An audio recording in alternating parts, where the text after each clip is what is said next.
Good evening, ladies and gentlemen, and welcome to the Umzansi Esports League. This is season 4, brought to you, of course, by Northern Gaming. My name is Dr. Sid here with Thendo Plays and Snare, and we're going to be talking some FIFA 22 action today.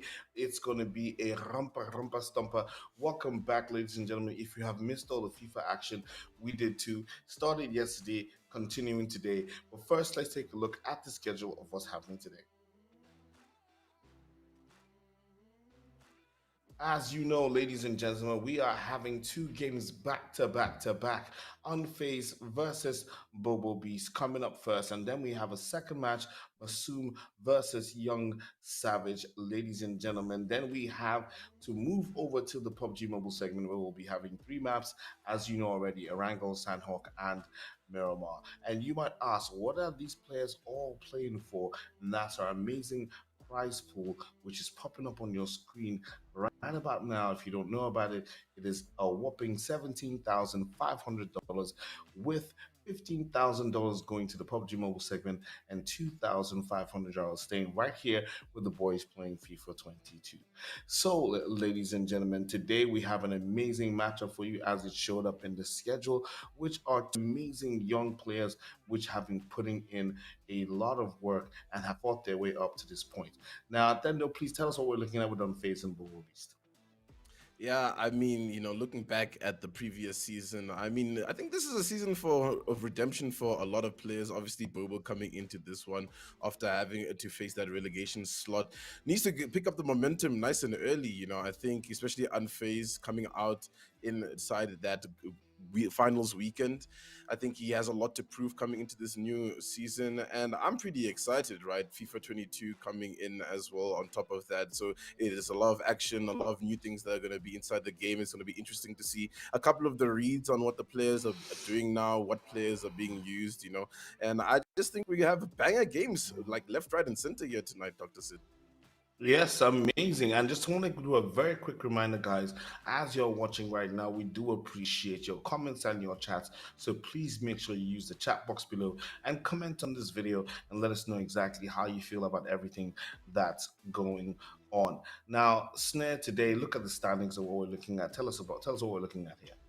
So, of course, we did see yesterday that the Beast Bianchi and Divac managed to put themselves at the top of the leaderboard. The Beast Bianchi within a massive goal difference of 8. That's going to be quite difficult for anybody to overcome, especially because he had arguably the easiest contestant to go up against in Atibira.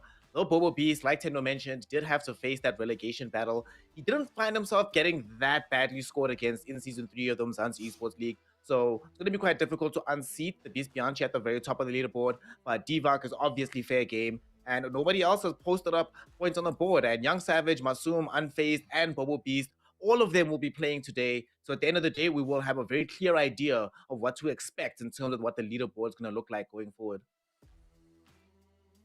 Yes, and ladies and gentlemen, if you are not aware, this is the Umzansi Esports League. This is season 4, and we're here chilling, courtesy of Northern Gaming Africa.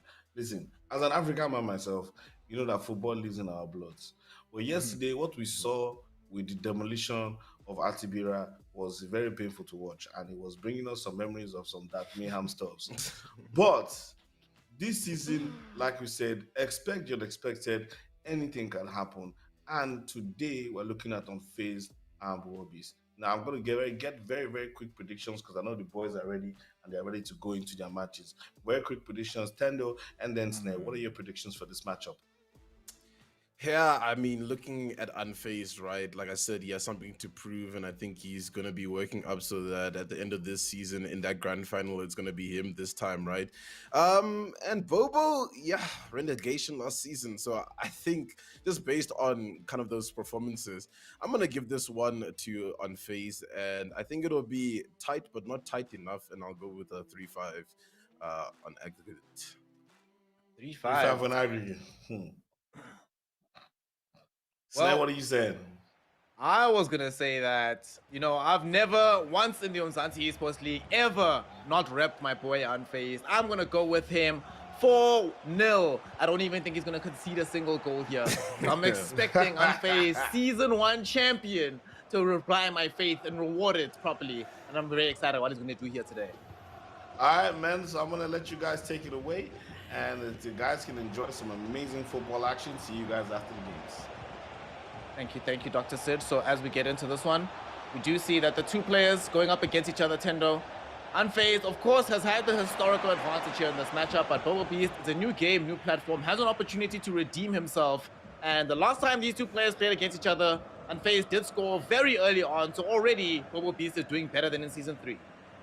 Yeah, definitely. And I think it's going back into your Season 3 performance, I think, from both players, and just trying to analyze and break down exactly what went wrong, what plays you can change up, any players as well, you know, leading into this one that have been up and coming during the season. This lob pass is absolutely insane, and it's just going to be in, but the defender is good for it. Gets that one, and just a little bit of breathing room to work with there. Unfaized is on it. He is prepared. He's ready there with the defense. And that is one new feature in FIFA 22. The goalkeepers are way better than they've ever been in FIFA. So quite a lot more difficult to score these goals. You have to be a lot more circumspect on your attack. Speaking of that attack, Unfaized is on it now. Has some very good ball controlling players. So expecting to see with this team, him holding up the ball a lot more often, looking for these deep passes. We're not going to be seeing as many of those explosive runs, although he does have the players to make it happen. The team setup doesn't seem geared towards it, and thus far, that some light change in playstyle has made it more difficult for him to get these goals, as he's already playing on the defense here, Tendo. Yeah, I'm liking this fluid play coming in from Bobo. Keepers on their mark. You can definitely see that improvement, but that's a little bit of a fumble, but will be cleared by the defender there. Now Mbappe can round it up. Yeah, it's fine. It's all right. You know, Saturday, maybe not awake just yet. Got to get into the games, and it does seem that Unfaized is feeling a little bit of pressure, right? I think so far Bobo has been quite lucid in his play, and I'm enjoying that, finding some interesting passes, and maybe shaking up Unfaized a little bit. Definitely has been playing a lot more fluidly in terms of his ball play. Now on the defense, he's been doing quite well with his positioning. Not playing as aggressive on the ball-playing player, but cutting off all the passing lines, making any kind of progression possible, forcing him back into the midfield. And this is where this kind of lineup is going to struggle. Let's get the ball to Ronaldo now. Can he find the space? No, he cannot. Marquinhos in position here for Bobo Beast. Keeps the ball out and allows him to play things out, still maintaining this draw at the moment. Yeah, still stalemate coming into the 23rd minute. Excellent defense from Unfaized. Passing the ball down. Good pass to Rashford. Rashford has a little bit of space to work with. Actually gets it onto Mbappe. Mbappe close to the box. Finds the pass back to Rashford. Rashford in a dangerous spot. And the pass is wayward. Finds the defense of Bobo. And now Bobo can formulate a counter of his own. We saw this a lot yesterday as well, where the change to these ball physics, sometimes players aren't as used to the weight of the ball in those very tight moments. End up having the ball go wayward, and immediately onto the counter attack is Bobo. He's still on the ball, Saint Maximin and so many teams trying to dribble past these final defenders. Not crowded out just yet. Looking for another man to get out onto the ball. Young will take up this responsibility, but they're forced to play this a lot more back. Not in the full attacking form they want to find just yet, but Neymar gets the opportunity, looks for a way forward, but Unfaized says no. Gets the dispossession and immediately on the turnover, trying to get the ball forward himself. It's been interesting, I think. You know, Unfaized feels a little bit shaky, but still has a lot of control of the game, which is quite interesting.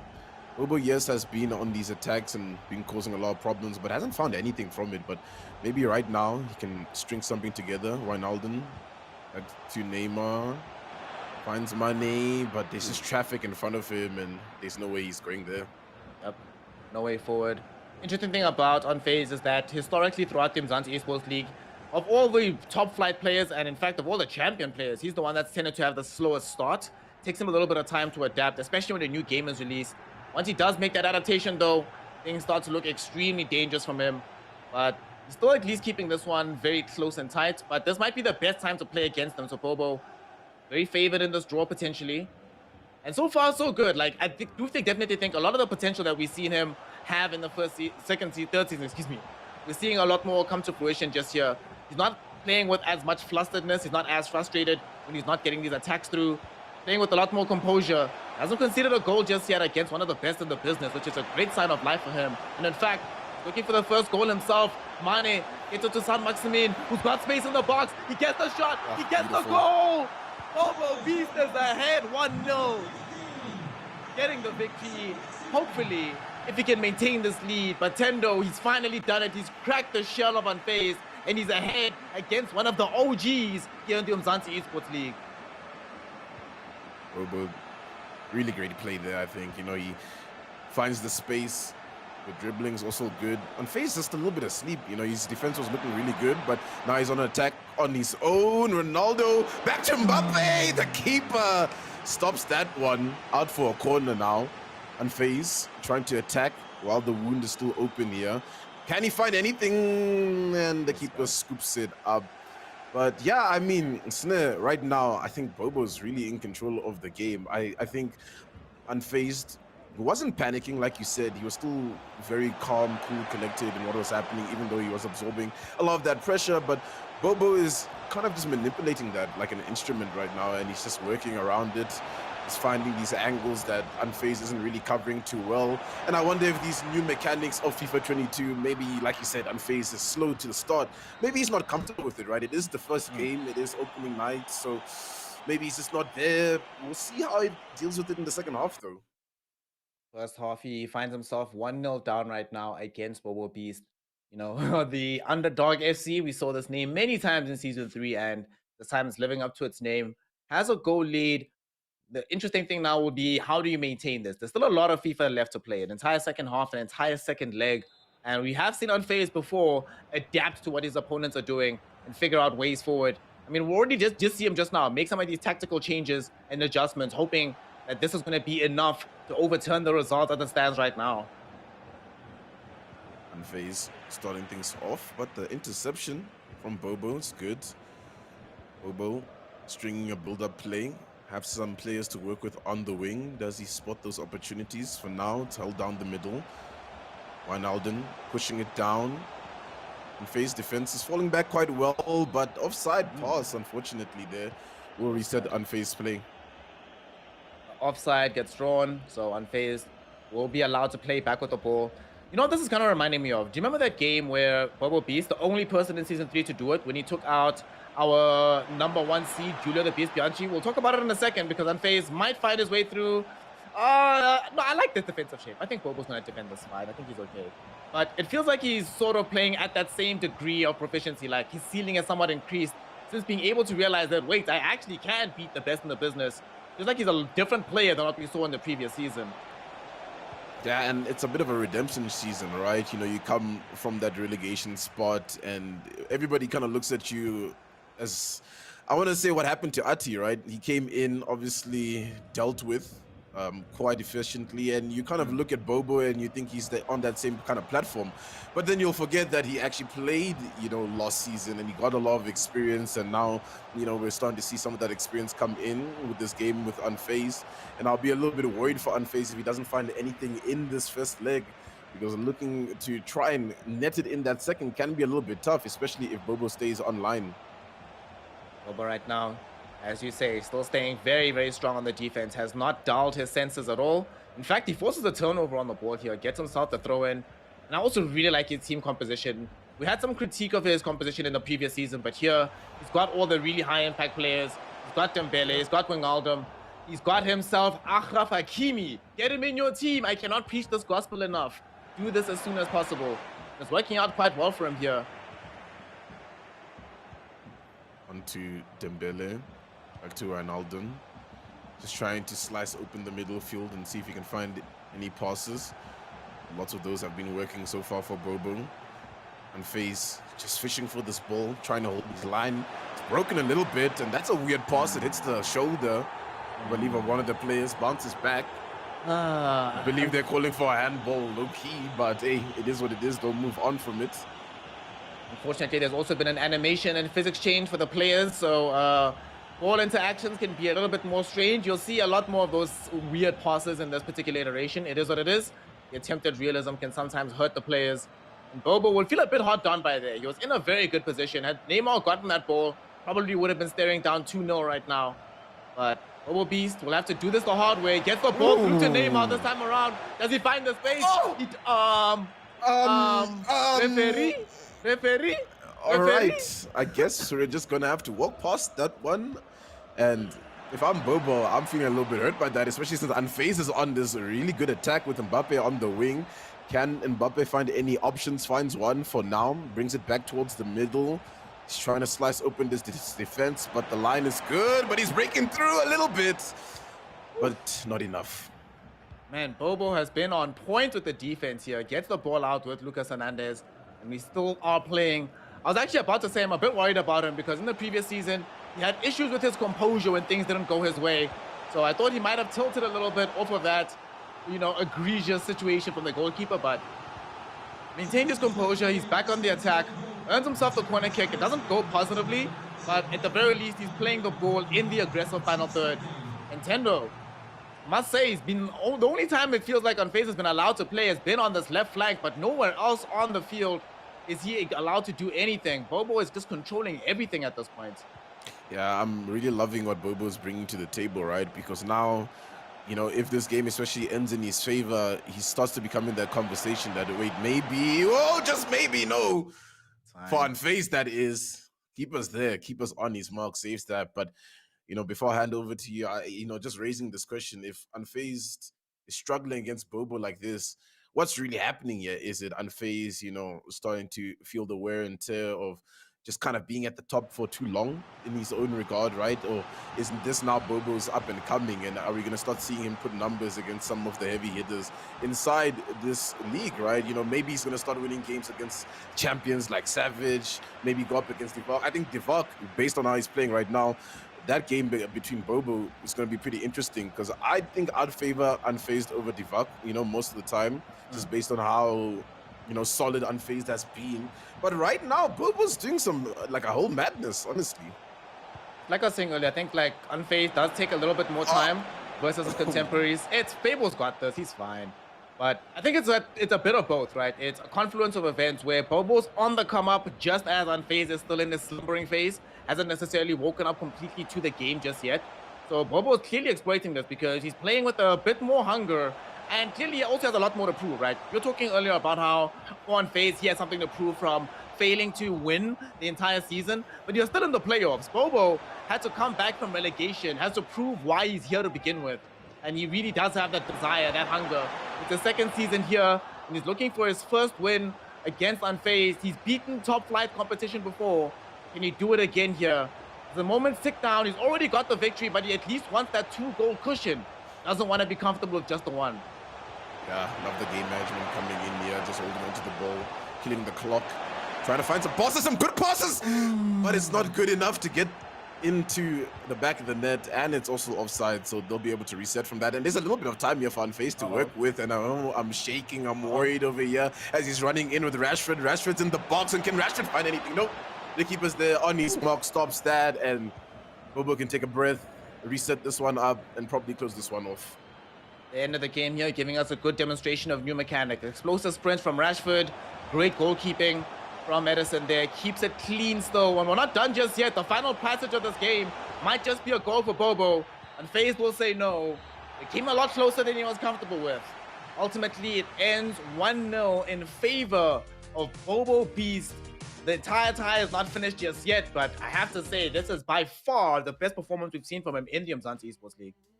Yeah, definitely one of his best performances, right? The game's not over yet, obviously, right? We still have to pull into that second leg where it's really going to decide how far Bobo has come, right? And how much Unfaizdd needs to do. I'm not counting him out just yet. I think that first game may be just a bit of a warm-up, just getting into the day, slow start, and hopefully that Unfaizdd is a little bit more awake coming into this one, and we'll see a little bit more competitiveness coming from him because it feels like he's asleep, like you've been saying, Sneh. Yeah, it doesn't feel like he's playing at his maximum level just yet. But I think that's also interesting in that we don't know whether or not him playing better might also push Bobo to get better as well. Because clearly, the experiment worked, right? We've been talking about this, and we kept talking it up in Season 3 of the Umzansi Esports League, why it matters so much to have these new players not just come into the league, but stay there. So they can utilize the experience they've had throughout that league. And we saw a lot better of it here, right? A lot of the passing angles that we normally used to see him get exploited on, he's covering this time around. He's forcing his opponents to play very far up on the flank. He's got all the cover in front of his goalkeeper. All of the small mistakes that we saw him reliably make in Season 3, he's not making anymore. So, Bobo Beast, we're memeing about he has to earn the Beast title, but I feel like he actually might be like a legitimate contender at this point. And I can't wait to see him play against like other opponents as well, because I think he might have to change his name from Underdog FC the way he's looking today. Yeah, man, and you know, just to pull the discourse of every time there's a new FIFA, there's new mechanics, right? And sometimes that can favor some players and it can be a disadvantage to other players. And I wonder if Bobo's one of those players that's hopped on this new FIFA and really enjoyed the mechanics, and maybe that's what's contributing to his playstyle being a little bit more effective than what we saw in the last season. But we're getting that second leg underway, and I mean, it's crucial, right, here for Bobo Beast. He needs to lock it up, seal it away, and get these 3 points onto that leaderboard. Needs to do so indeed. Let's see if he can maintain his composure across the next 90 minutes, as Unfaizdd will be chasing this game from the get-go. Nothing to lose, he's already behind. So it's all about getting these goals forward. Neymar on the edge of the box, gets it through Sadio Mane, but what a tackle coming in from Bobo Beast inside the box. Doesn't draw the foul. Pitch perfect on the timing, wonderfully done. And yet again, the lessons from season 3 coming in clutch. Yeah, definitely in clutch as this tech starts to break through. Fernandez on the ball, finds Ronaldo. Ronaldo trying to weave his way in. Lots of traffic in front of him, so you're gonna have to pass that one back to try and get a play in with De Bruyne. But 2 men in front of De Bruyne can't really get anything done. Rashford though, it's good to get a little bit of ground, but the ground isn't garnered just yet as Ronaldo's still trying to pull in here. And the defense, man, is just superb right now. No ways to get through. And Unfaizdd having leveled up himself on his defense. Last time around was somewhat dependent on some of these shots missing, but in this go, very, very strong on the challenges, strong on keeping Ronaldo out. And he's keeping things clear. Still have to see this kind of conciseness come on the other side of the pitch, but so far, already looking like he has a bit more desire to win. Although Mbappe, night now for Bobo Beast, and still try to carry things through for the underdog. What can he do here? Gets it back right now to KDB. Can Kudba carry it forward to a proper attacking man? Bruno Fernandes holds it up, gets to Ronaldo inside the box. Can he get past this man? The roulette attempt will be muscled off. And this time around, it's a fair tackle. A heavy one, but completely fair. Unfazed, it's a clean. Oof, the lob pass here could be good, but the defense is awake and ready for it. Gets caught out. So now De Bruyne can make this play happen. Rashford on this wing, and this pass is really good to get inside here. Mbappe with the turn, and oh, the shot comes in as well. The defense is good, cleared off the line. Keeper has to get that save in, that rebounds to the defender. Corner comes in. It's a cross in. Can he find something? The header, no. Into the hands of the keeper. Edison, definitely good for it. Bit of an awkward bounce there, unfortunately, off the head of the player. So just goes right into the hands of the goalkeeper. He's able to recycle it out, but some moments of stress and sweat right there for Unfaizdd. He wasn't very happy about where the ball was that entire time. Frantically got it out, but does manage to clear his lines. Now he's back on the attack. And he's back in a situation where he's really looking for a way forward, but still only forced to play on the flanks, not having any way through in the regular midfield. Bobo Beast making this a struggle and a challenge for him at this point in the game. Big struggle. This run is good. This cross is good. Defense is definitely better as they get that out for a corner. Dembele on it. The cross once again. Noticing that crosses in FIFA 22 definitely a lot smoother, you know, coming from FIFA 21. Feeling like we're gonna see a little bit more set play potential. I don't know. It's quite interesting. Is this attack now for Bobo Beast is in fruition? Yeah. I'm just gonna say that unlike in FIFA 21, getting crosses doesn't feel like you're using a slingshot to try to get attacks through. You know? So. Yeah, it kind of looked like that as well, right? When the players were trying to hit those crosses, it just felt like they were like elastic band, trying to get them in. Now it's a lot smoother on that progression of the ball. And speaking of smoothness on this progression, he's sort of changed this up right now, Bobo. Been a lot more content to just play on the ball. You were mentioning that game management at the end of game 1, staying on the ball on the attack, and this time around, looks like he's deploying similar tactics much earlier on. Just trying to keep the ball away from Unfaizdd. You can't score if you can't pass the ball to anybody.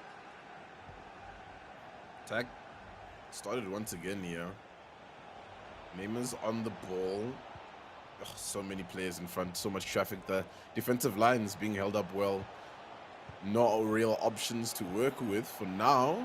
But Neymar finds Dembele the shot. Keepers definitely as well seem to be a really big problem for players. I think the keepers, you know, they added a little bit of extra AI in that, and the keepers are playing quite well, especially off the marks. You know, the plays that I've seen so far, just in this one fixture, have been pretty superb. There's another option here. This cross though. Oh no! The 12th player. The 12th The 12th man. player. Oh man, the 12th man comes through. I was actually about to compliment Achraf Hakimi again and say, look at this. He sets up a goal here, one phase, but sadly, the 12th man, too strong. Might have been buffed in FIFA 22, comes in clutch. He keeps a clean sheet still for Bobo Beast. So sad. He gets another corner kick, but man, that must be so deflating at this point in the game. Unfaizdd off the corner trying to string something. Pulls it in with Reinalden. But the defense is just so tight. And somehow Reinalden passes through. Goes out, I believe, for a goal kick, actually. Okay. So it's a bit disappointing there. For Bobo to... I mean, for Unfaizdd. Now Bobo can get this attack on. Ronaldo on the wing. The box. No one's really there except for the player running in. Gets the nice pass in. The shot as well to finish the passing play. And I think, you know, when you said Underdog FC, is that really what we're going to keep calling him for the rest of the season? I'm starting to think not. Yo, Underdog SC, Bobo Beast comes through with the plays, pass on pass on pass, holds it up perfectly with Ronaldo, releases Neymar into the pocket of space, finds Mbappe in the middle of the box with no contest, will never miss from that angle, lashes it into the back of the net. And it, you know, a lot of the goals that we saw from a Bobo Beast in Season 3, it felt like these were goals that were lucky, goals that came when his opponents were switched off, weren't paying attention. But these are goals now that Bobo Beast has earned from the jump, looking incredible while doing it. And he's on track right now to defeat the Season 1 champion, deliver him his first loss, and earn himself the win in the first week of Season 4. What am I seeing here, Tendo? I can tell you're a big Unfaizdd fan because you keep bringing up Season 1, right in Season 4, you know? Let's set some new stories. Don't forget where you came from, Tendo. Yeah, of course. Can never forget where you come from, right? But, you know, we love to create new platforms for new legends to be born, like the likes of Bobo. Some passes are looking good thus far. Flanders on the ball. Right now, the defensive line from Unfaizdd is being held well. No real options or gaps for Bobo to work with. Ball to De Bruyne. De Bruyne finds Rashford. Fernandez. Back into Ronaldo. Ronaldo's looking dangerous, but the defense is there. The defense is ready. No, it's rebounded back in. Rashford can maybe make something up. Never mind. You cost us custom. That's on you. That one's on you. Yeah, you know what? It's all right. Bobo right now still on the ball somehow, and he's done a really good thing. This is one of the things that, ironically enough, I'm going to bring back previous seasons that Unfaizdd used to be well regarded for, even up until Season 3, that even on the offense, he's the one that maintains the position and the possession dominance. Even after he dispossessed him, he's quickly back on the ball. Almost gets in, Bobo. Doesn't find a way in through into the final third, but still putting all the pressure on Unfaizdd. Look how many players he's had to drop back deep here, making it a lot more complicated, even if he does start to string the ball out to try and get into the opposing part of the pitch. Yeah, it's really difficult right now. And it's a little bit of that, you know, counter-stratting coming in, that match, you know, history between the two where you can get to study them. And I believe Bobo's come in this one fully studied, fully prepared. And I think it's just another one of those things when you're not favored, you have to do the preparation, you know, you have to put in the work compared to if you're coming to the games favored and, you know, you're the top dog to whatever your regard is. And I mean, he's not able to string anything right now, it looks like, Unfaizdd. It's kind of, you know, disappointing coming from one of our playoffs, you know, finalists from the last season. Struggling against a relegation. Like, what is that perspective, right? That, like, up and down is kind of strange. Not only is he a finalist in the playoffs last season, he's the only player, I believe, in the Umzansi Esports League who's been in every single playoffs. And here he is, like you mentioned, struggling with the relegation survivor, Bobo Beast, who is showing that he's not one to be trifled with. And maybe people were doing him a disservice by underestimating him. 2 goals right now. 20 minutes of regulation time. Unfazed, there is still an opportunity for him to get those 2 goals back. If he can somehow get past this defense. Bobo is saying no, though. Not only is he saying no, he's deciding to drop players deeper in himself. He's prepared to grind this one out, Tendo. Doesn't want to take any more risks going forward. It's just a different look coming in from Bobo, man. Different player, different feel, different atmosphere that he's bringing into the game. And there's no real answer from Unfazed. Unfortunate that was an offside. Bit of breathing room, maybe. You know, bit of a timeout right now. Try to get your head straight. I mean, look at that time on the board. 72 minutes. There's not much left of this second leg. And, you know, you're looking at facing your first season loss. 2 goals is not a lot to come back from, though. You know, we've seen crazy things in this FIFA, especially in the Umzansi Esports League, hosted by Nodwin Gaming.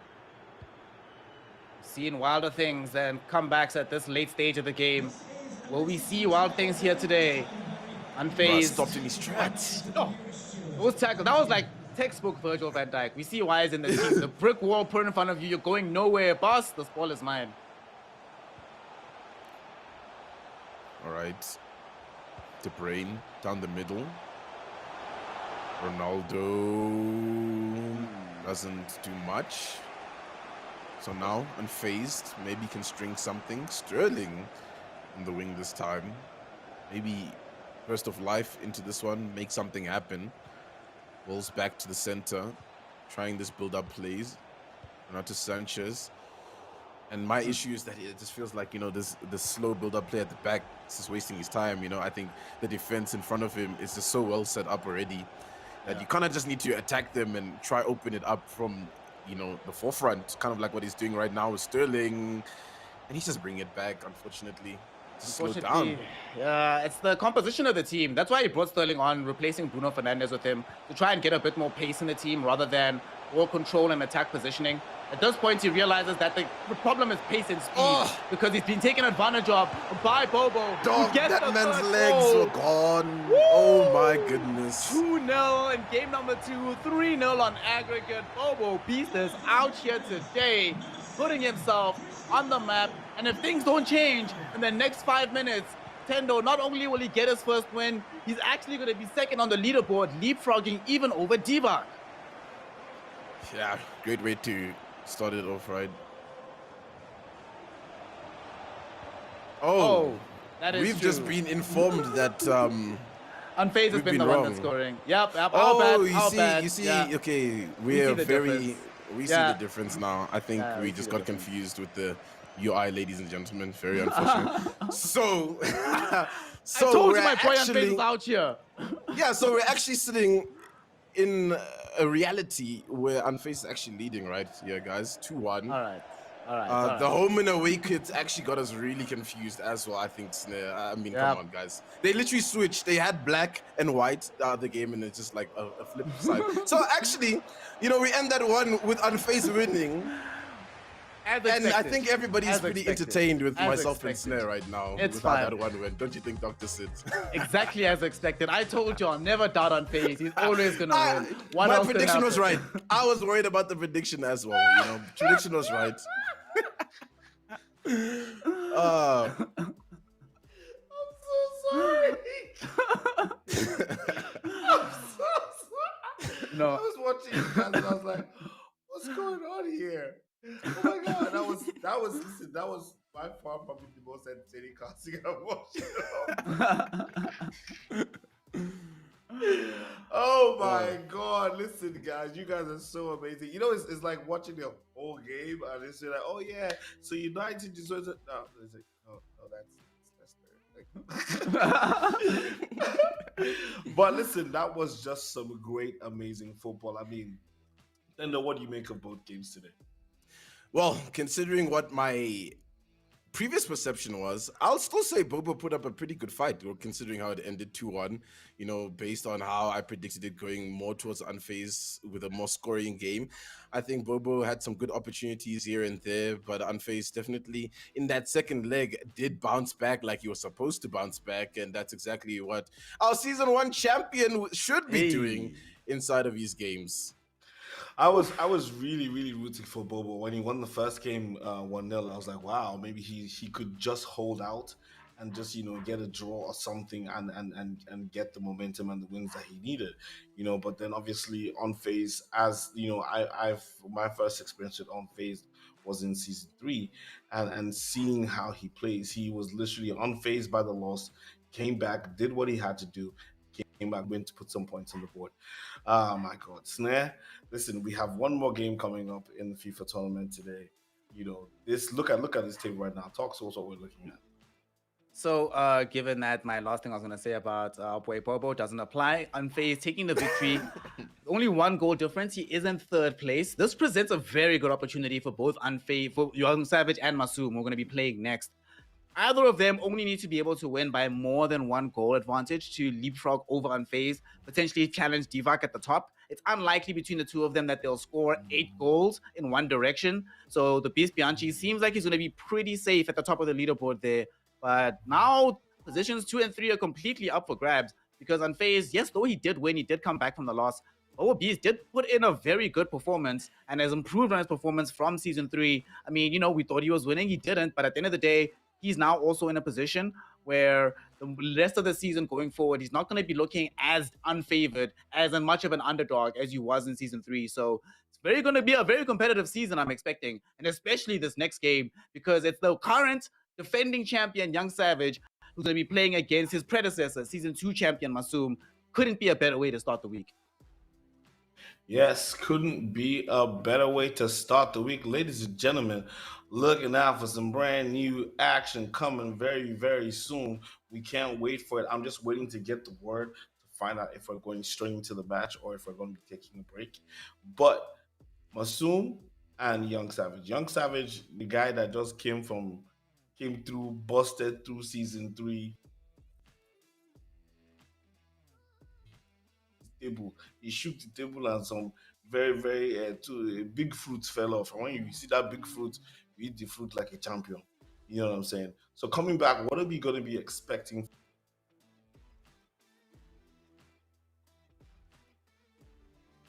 So as our host is seemingly frozen for a little second, I think one of the things that we're going to be expecting primarily, right, between the two guys is that it's a new game. I mean, we already saw Tendo that given that it is a new game, it's a new platform. Yeah. People are playing a little bit differently, right? It took Unfaized a little bit of time to develop, but wasn't playing the same style as he used to. The big thing is going to be seeing who is going to be getting the first foot forward. And it does seem like the big takeaway from what we've been seeing in these games is that who's ever able to control the flanks is generally able to control the game as a whole. So whoever's able to do that first between Young Savage and Masoom, traditionally considering their playstyles, I'd probably give that edge towards Young Savage. But it's a new game, of course, so a lot of different things can happen, right? And it is the Iceman. What can we do? This might be the person who figures out the game the fastest out of all of them. Yeah, definitely have to bring back that name into the season, right? Masoom the Iceman. And, it had a bit of a cold finish coming into that last season, right? Maybe sounds a bit counterintuitive to say that he's heated up and ready to go, right? But I think he is, and I feel like this is going to be a really great game, to end off with the FIFA segment of tonight's Umzansi Esports League. And I'm excited to see what Savage bring onto the table, right? Because all eyes on him. I'm talking about coming in as the champion to this season. We have a lot of predetermined, ideas of what he has to bring to the table and to stay especially on his game. And you kind of don't want to have that situation where your champion is kind of lackluster throughout the season, right? You kind of want him to be right there up at the top, contesting all the time in either first, second, maybe even third. You can't look away at that. And I'm just hoping that especially Masoom has a good counter plan to Young Savage's explosiveness, because remembering last season, he was a very explosive player. I wonder if he's ready for that. I mean, the mechanics in FIFA right now actually favor that kind of explosive style as well. And another thing about Young Savage, though, as you were mentioning, last time around, all the eyes are on him this time around. Like last time, I do think that part of his victory probably had to do with the fact that he wasn't as studied, right? No one was as concerned about him. He wasn't the primary focus. But like you mentioned, he's now the one that, you have to perform week in, week out. Not only are you the person that's expected to do so, but you're also the target. You're the one people are practicing specifically to be able to beat. And Masoom, we've seen him be a very intelligent player in the past, so expecting him to be able to do something here, The last time these guys had an outing, I don't remember what the score was, but it didn't really favor Young Savage. But Masoom here wants some season 2 reprisal, wants another championship. Not happy about how things ended at the end of the season. But this is what a great way to start things off. Like champion versus champion, week number 1. Like, what do you think of the pressure as a player going into this to consider that you have to start out against another champion immediately? Yeah, I've always said, and sometimes people will come to you, especially as a caster, like, how do you even have the courage to enter a competition of this caliber and have to go up against champions like this, right? And I think, champions are crafted to take down champions. If you work with that mindset, then it doesn't really matter which opponent is in front of you. The game plan should just be always to, beat them. And it looks like we have our wonderful host, Dr. Sid, back. Yeah. Just that win, and just thinking about what's going to happen in this next game. My ISP just said, "Oh, hold up. We Too need to much prepare heat. for this. Yeah, we need to prepare for this battle." I'm just super excited because Masoom and Young Savage are two of the really really good players that we have in the Umzansi Esports League. So I literally have zero expectations. I just want to see great football and may the best man win. But in tradition, I have to ask two of you for predictions. So, Endo, who gonna win by how many goals? It's tough, honestly. And, coming off that last game, I'd like to say things are going to be pretty tight. And I think maybe 3-2 to Young Savage. I think Masoom, we can't sleep on him, but I don't know if he's really ready for Young Savage tonight. I feel like Savage is definitely coming in to prove a point that he is still definitely reigning champion of the Umzansi Esports League. And Sneh? I have a similar feeling as well that Young Savage is probably the one that should be favored coming into this. I think as well, I'm just thinking of given their playstyles, I really feel like FIFA 22 favors a player like Young Savage. So I'm going to go 4-2 in his favor, maybe 4-3. I think it's going to be a very close game, but I think it's going to be a game that favors him ultimately at the end. Wow. Okay. The new game mechanics in FIFA 22 are quite interesting. It's almost like having to reorientate your mindset and your play style to a new gameplay, because it does favor players who are very good at ball control and understand how to make cutting runs. Because if you can do that, then you can score as many goals as possible. But with the new spider of goalkeepers that they have in the game, it's also very difficult to score as well, because these goalkeepers be shooting webs at balls and making sure they don't go into the net. So I'm just excited to see what happens as we kick off in the hands of Tendo and Snare as they give you all the action. But once again, I need to tell you, please type your comments below. We'd like you to hear your opinion about what's happening in the Umzansi Esports League. See you guys after the game. Thank you, Dr. Sid. We're into this one, Tendo. The matchup of champions here, a lot on the line, points on the line. You never want to get the season started with a loss, especially not up against one of your key rivals. And already we see from the jump, a lot of attacking prowess coming out here. We do not see any kind of stopping. And almost had a goal early on, but it ends up being denied at the very, very end there, though it came close. Comes close, not close enough, obviously. Some interesting backline play coming in there from Young Savage, but he's got control of the ball. Great through ball coming in there to Rashford. Rashford now is running it down and loses it to the defense, but somehow gets it back. It's actually gonna go in. I think that's a free kick, I'm pretty sure. Yeah. Big free kick. Would have liked to see a yellow card from that as well. And do you see now that Young Savage does decide to bring on Icardi, or take off Icardi, for Saint-Maximin? We've seen that be one of the meta players, and it does seem like the player meta is developing quite consistently here. Marquinhos, Saint-Maximin, Frankie de Jong, Renato Sanchez, Achraf Hakimi, Fernand Mendy, going to be in all the games. It's going to be a fun time. Seen a lot of Rashford as well here and there. Yep. You can't forget Ronaldo's. But for now, let's just focus up on what Fernandez is doing here for Young Savage. Finds a really great pass in here to Ronaldo, and Ronaldo cuts everybody like he's playing rock, paper, scissors, and gets the goal in. And I mean, that's what we like to see. That is exactly what we like to see. Young Savage out on the attack, out ahead, gets the early goal there with Ronaldo, puts himself one goal up against Masoom, and showing that the championship caliber has not dialed down by even an iota, playing at a very high level. And that's the kind of goal that you love to see at the beginning, because it's not just good for your scoreline, but amazing for your confidence as a player to dribble past that many defenders while you get a goal. Yeah, man. I mean, crazy.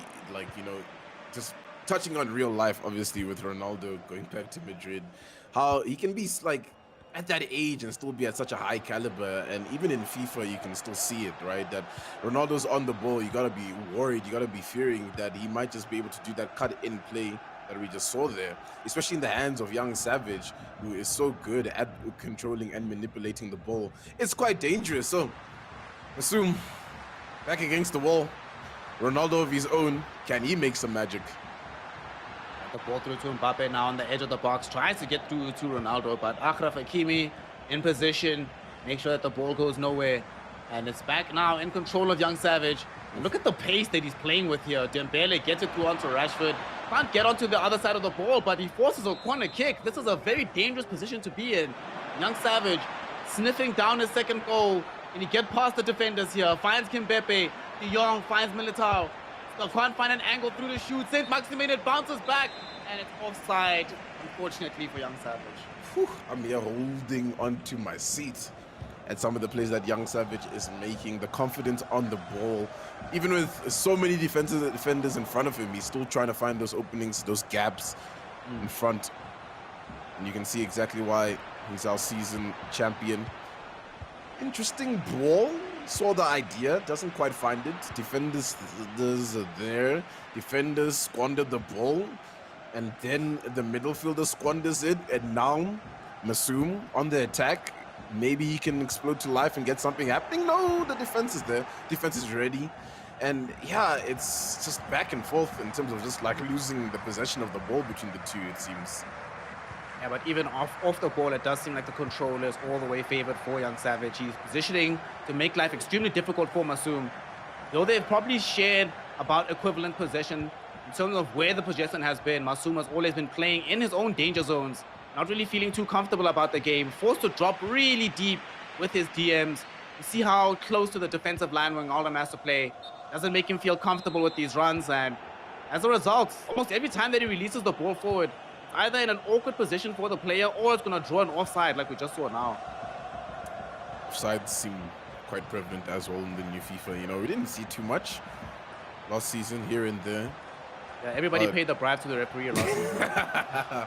This season, they're like, none of that. Oh, Ronaldo once again. Almost did something. A bit explosive. Ronaldo on the opposite end for Masoom now. Onto Mbappe. Mbappe back to Ronaldo. Finds a defender actually instead. Gladly will take that ball. Young Savage again on the build-up.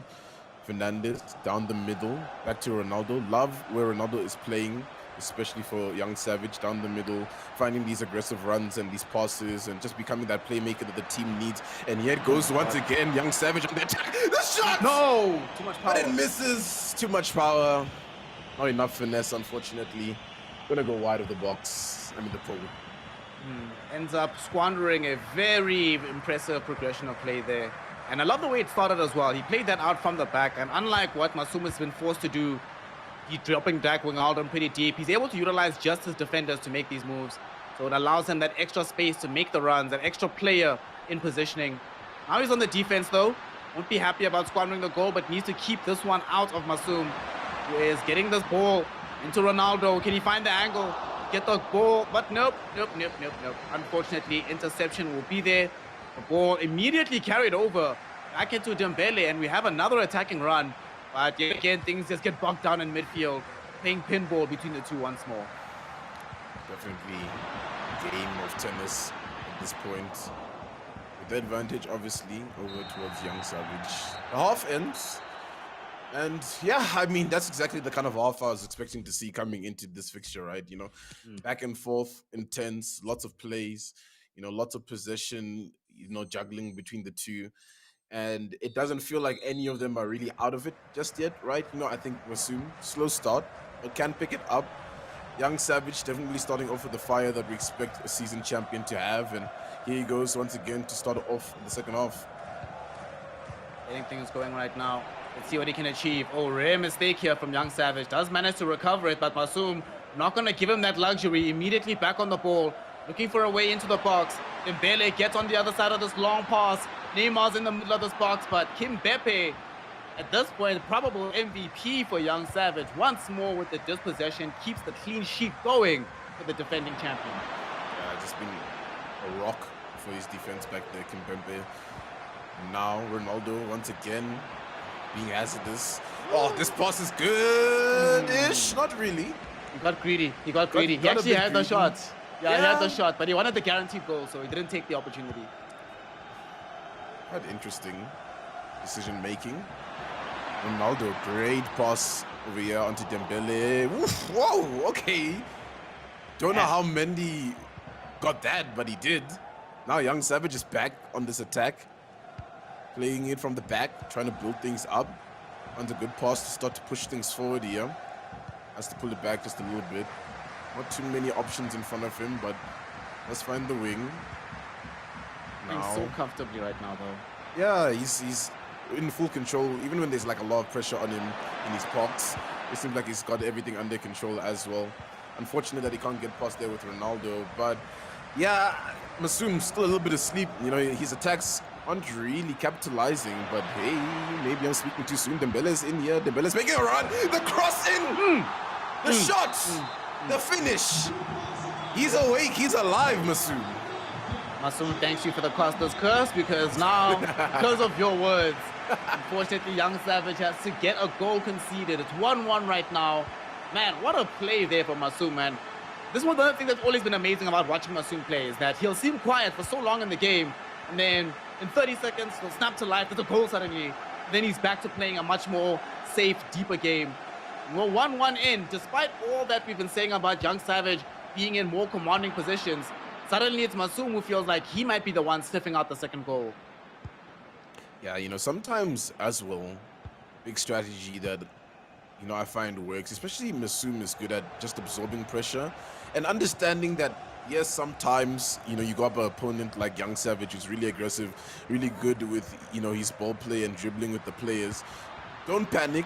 Try contain him as much as you can and just play for some of those explosive moments when you can just string up a really good piece of play, get that one goal that will just either level you up, put your head, and just kind of, you know, work off that pressure. And that's exactly what's been happening. And that's why, you know, coming into the second half, I wasn't really worried for Masoom. It still felt like, yeah, Young Savage is in the steering wheel, but he's kind of in that passenger seat with him, you know, in that car. So, two of them, so a tandem bike right now. Both of them are steering. Great interception by Mendy there. Okay, what can Young Savage do from this? But now, because he used Mendy, he's dragged out of position. If Masoom can get through here, this might be an amazing way to overload the defense. How Cancelo's doing this overlapping run. Been kept out for a while, but he still gets the ball into midfield. De Jong sniffs out Neymar. Can he find the space through? Gets himself forward, but Dembele gets dispossessed. But no, it's still on Ronaldo. Ronaldo looking for a turn here. Doesn't get it. Doesn't get it. The tackle is there, and it's not going to be another goal yet, Tendo. It's still 1-1. Good play, though, from Masoom, I think. Found a lot of space to work with. The shots just couldn't really explode off that situation and make something happen. Still in possession of the ball as well, so maybe he can string something now. 75th minute. Time's low-key running out, Snare, for both players, right? You know, it's 1-1, it's a draw, and that's fine, but second leg is going to be even more hectic, right? Because now that's just a best of one in its own way if it ends a draw here, right? Yep. And there's no goals to claw back. And I think it's worse if it's a 1-1 draw. If it's a 0-0 draw, both players feel, okay, we're stuck in this. Maybe there's just one or two opportunities that we need. But if it's 1-1, then it's very evident that the game itself is quite close. Both of them are capable of scoring against each other, capable of defending against each other. And given that this is FIFA 22, goals are much more precious than they used to be in FIFA 21.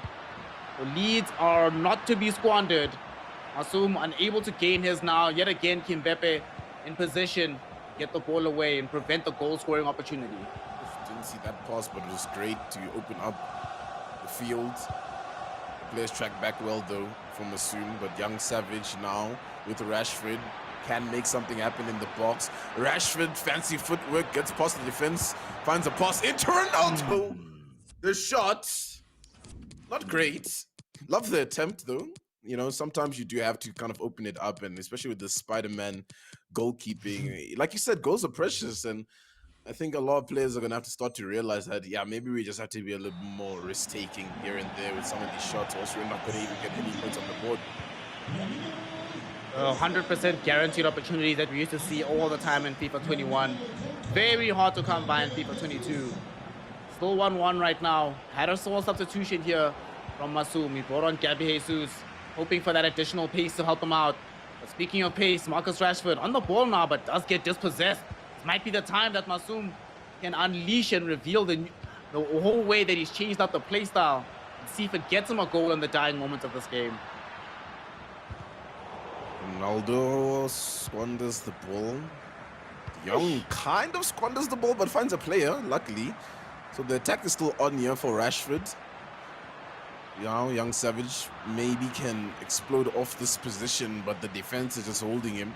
Wijnaldum on the ball. There's an option down the wing. On the far side, Neymar with the ball. Gonna run it down. Gaining a lot of space for the team, but the defense is holding up well for Young Savage.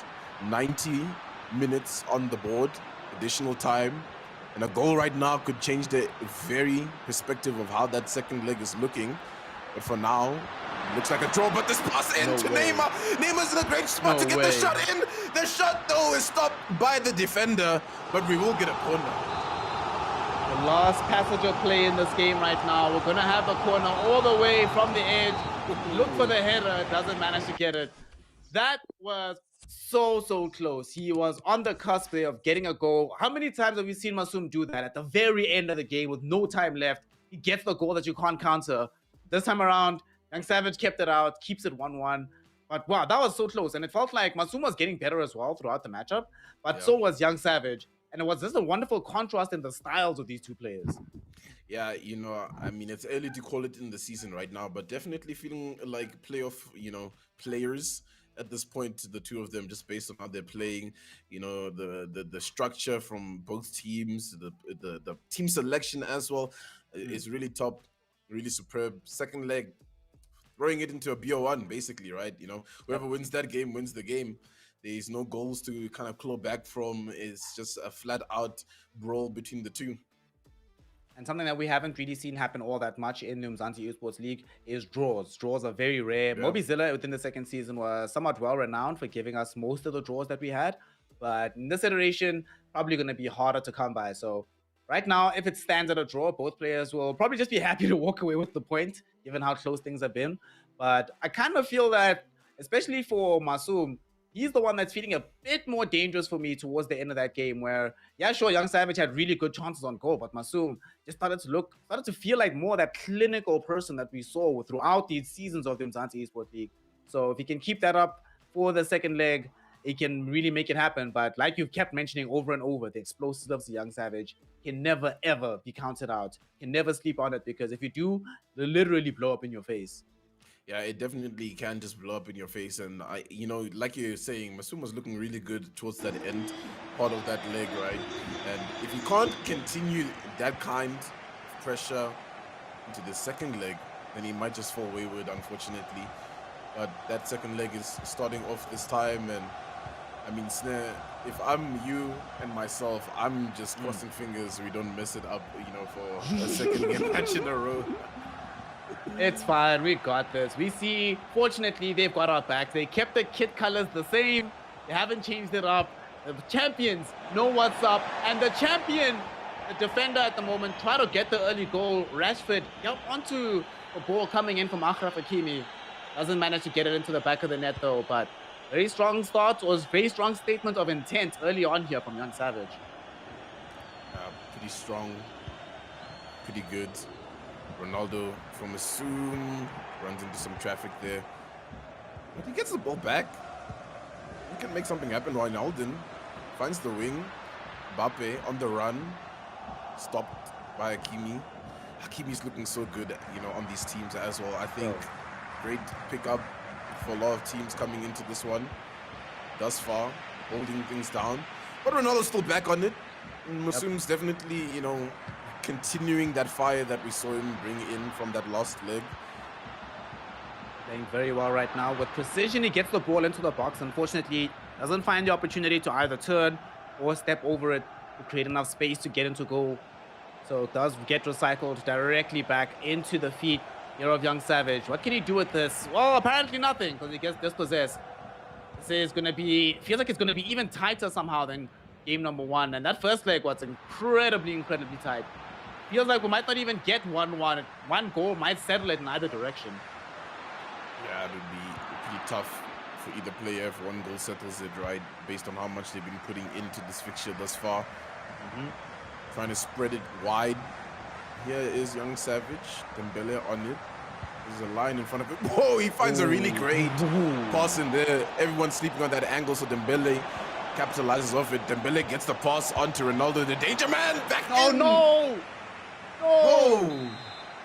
I was criticizing him for getting greedy last time. This time he wasn't greedy enough. Sanhok had more space to get the pass through. But Rashford went for the shot early on. Keeper gets onto it, keeps it out. We still stay 0-0. Young Savage had more than one chance to really put this one to bed. But unfortunately, you know, also at the end of the day, he is still human, right? It's a new game, new system, tense game as well. So you don't always have the perfect moments thought out in advance. Doesn't get the goal. Gives the chance for Masoom, who's now in on the box, looking for a goal himself here, Tendo. Yeah, but gets stopped in these tracks.